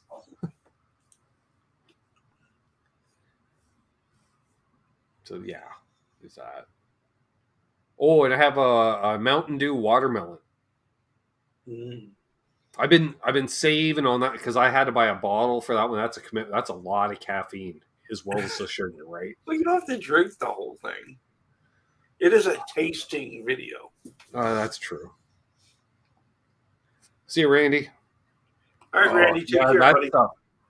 I'm looking forward to it because I like watermelon. So, but the problem is the Mountain Dew. They caffeinate it so much. I can taste the caffeine. Yeah. And it's enough that'll give you a headache, too. Oh, yeah. But it's got a taste, and it just gives me gut rot instantly. Like, my stomach just goes, no, because it remembers one trip down south, we found this caffeinated bubble gum, only in America. Caffeinated bubble gum. All right. So, I start chewing it. Within 2 minutes, my stomach goes, Argh! And Rich gave it to me. He's like, well, it gives you a bit of meth gut. I'm like, meth gut? What the hell does that mean? And I'm chewing it, and I'm like, what is this taste in my mouth? And I realized it's caffeine. And my stomach goes, Argh! Yeah, exactly. See, my sister said, we do not waste.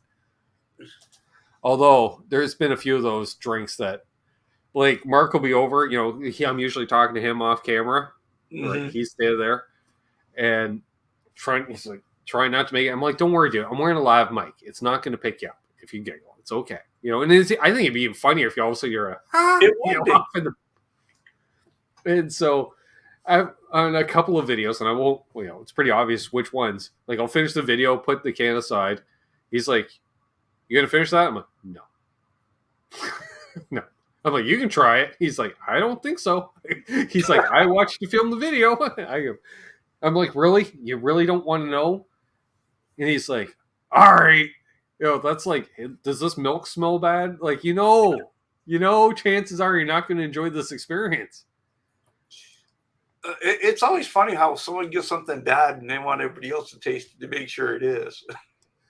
Oh, yeah. Yeah. No. I'm not the only one going through this. No, my enjoyment is not drinking it and you actually drinking it. I remember Zima. It was like clear. That was part of the clear liquid phase of the early 90s. Everything had to be clear. Sort of like by the late 90s when everyone changed their corporate logo to an oval-based one. Mm-hmm. For a while, that was the thing in the late 90s. Everyone had an oval logo all of a sudden. Oh, they're all using the same ad company. Yeah. Well, we should probably wrap things up because we've been going a while and, stuff. Life. Well, there is second dinner involved, probably. Yeah, that's going to happen tonight. Anyways, but Charles, we covered some topics tonight. We filled some people in on the secrecy and sorcery involved in fabric wrapping a guitar. The only thing we didn't do is one live on air, and that is not going to happen. No, it's quite the process. Can you imagine the wet sanding live stream? Like Charles has been on for 14 hours straight. Wet sanding. I'm still here. Asleep, but still wet sanding and feeling. It's like, what is he stroking out? Nope, wet sanding and asleep. All right, yep, great. 3:30 in the morning. All right, nodding off. Sure. Definitely, we'll do this again, especially once it's fully, completely built, and and you'll probably have some more stuff to show off. Dr. Fabric Top, yes. This has been his office hours this week. If you want to pick Charles's brain more, you can do that on Wednesday as part of the Zoom call. That's right. You don't get to pick my brain. You can pick his too. Amongst others, it is pretty much a men's support group at this point in time, it seems. We talk music gear. We talk families. We talk jobs, careers. We haven't gotten into retirement funds yet, your 401ks, and we haven't talked about each other's lawns yet. Although we do talk about the weather, and with the weather, there's gonna be some brown lawn talk. Yeah, that happens. Lawn went brown last week. That's fine. I was thinking about mowing it last week, and instead it just died, Charles. So I'm like, that's fine. It ain't getting any longer. That's fine. That's fine. So. I'll be back tomorrow night with special guest JJ of Star Zero. New band, hit the stage yesterday. New album coming out. I've heard the album, Charles. I think I have all the tracks mastered. Like I've heard the final deal, if you will. I like what I'm hearing, and it's slick. Oh, it's slick. Like when you forget it's your friend playing. Mm-hmm. You know what I mean? You're like, oh, right. Yeah, it's JJ, And you're like, wow. I tell you, it sounds anything like he talks about it. Because, he is one passionate guy. Yeah. And they've got some people involved, twisting dials behind the scenes, promoting and such. So, happy to talk about that. all I can say is only JJ. Charles. So I was on the phone with him last week, right? Mm-hmm. And I said, congratulations on that guitar endorsement. You probably saw it on the Facebook. You got an endorsement, right? He goes, oh, yeah, brother. Sanded all the weight off the neck, brother. Plays great now.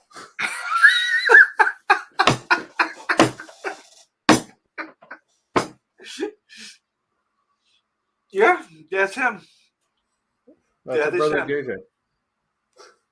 Paul McNary, he's going to show up for the Zoom call at about 4 p.m. Eastern for the 7 p.m. start time. probably. I don't know. I usually, when I get in, it's Charles and Paul watching me going, why is the camera off? Every freaking time. Every time. Yeah. It's down in the left, Ben. Same spot it was last time. Tinkerbell. Hey, Tank. Right at the end. Great to see Tank in here. Thanks for being here. Yeah, again, if you haven't subscribed to myself or Charles, shame. If you're watching at this point, well, maybe they just tuned in a few seconds ago, but yes, check out the whole show and check out both of our channels. Please subscribe, and there's links to cool stuff down below, and NAS Canucks with Doug on Tuesday. That'll be a show. I'm trying to get him to go to Schweigen dirt track. The one he talked about last week, Charles, that he thought he missed. The race is actually this Tuesday. Oh, really? And both Tony Stewart and Ken Schrader, one of my faves, are both racing at the track. And I'm like, maybe a fella needs to go there. He goes, well, maybe another fella needs to join me. And I went, touche. So we're not going to have a live from the race, which would have been awesome. But not. You want to, though. Oh, I do. It's only 3.5 hours. Only. And then I'll just crash on his couch after the race, right? But no. Can't do it. I'm needed around here. So, no road trip. Anyways, he's been Charles. I've been Ben. You've been you. Is that how it works? We will see you later. No, we won't. Well, those who put out content, we'll see you later. Right? That's how it works. Right, Charles? If you don't put out content, we don't get to see you. But you get to see us. Unless they go to the member hang. Well, there's that option. Basically, what Charles is saying is he's pay-per-view, folks. Yeah. Me, you can get most of my content, for free. Maybe an ad here and there. Anyways, I'm just rambling. Why? Because I still haven't even set up for the closing video, which I never do. So, everyone have a great night. Hold those doors open. Let Doug's wife in ahead of you in traffic because she's real. Oh, thanks again, Chris, for coming on tonight. That was awesome. Yeah, really appreciated that. Always a pleasure. Lost Reb. Good to see you. And cheers. If you haven't already, hit the thumbs up. And we will see you tomorrow. Where? Brand. That's it. I keep reading the chat. That's why. I have to get rid of the chat to do the brand. And more than likely, Dale at the end, because he's just been waiting 2 hours and 23 minutes and 11 seconds. Don't litter.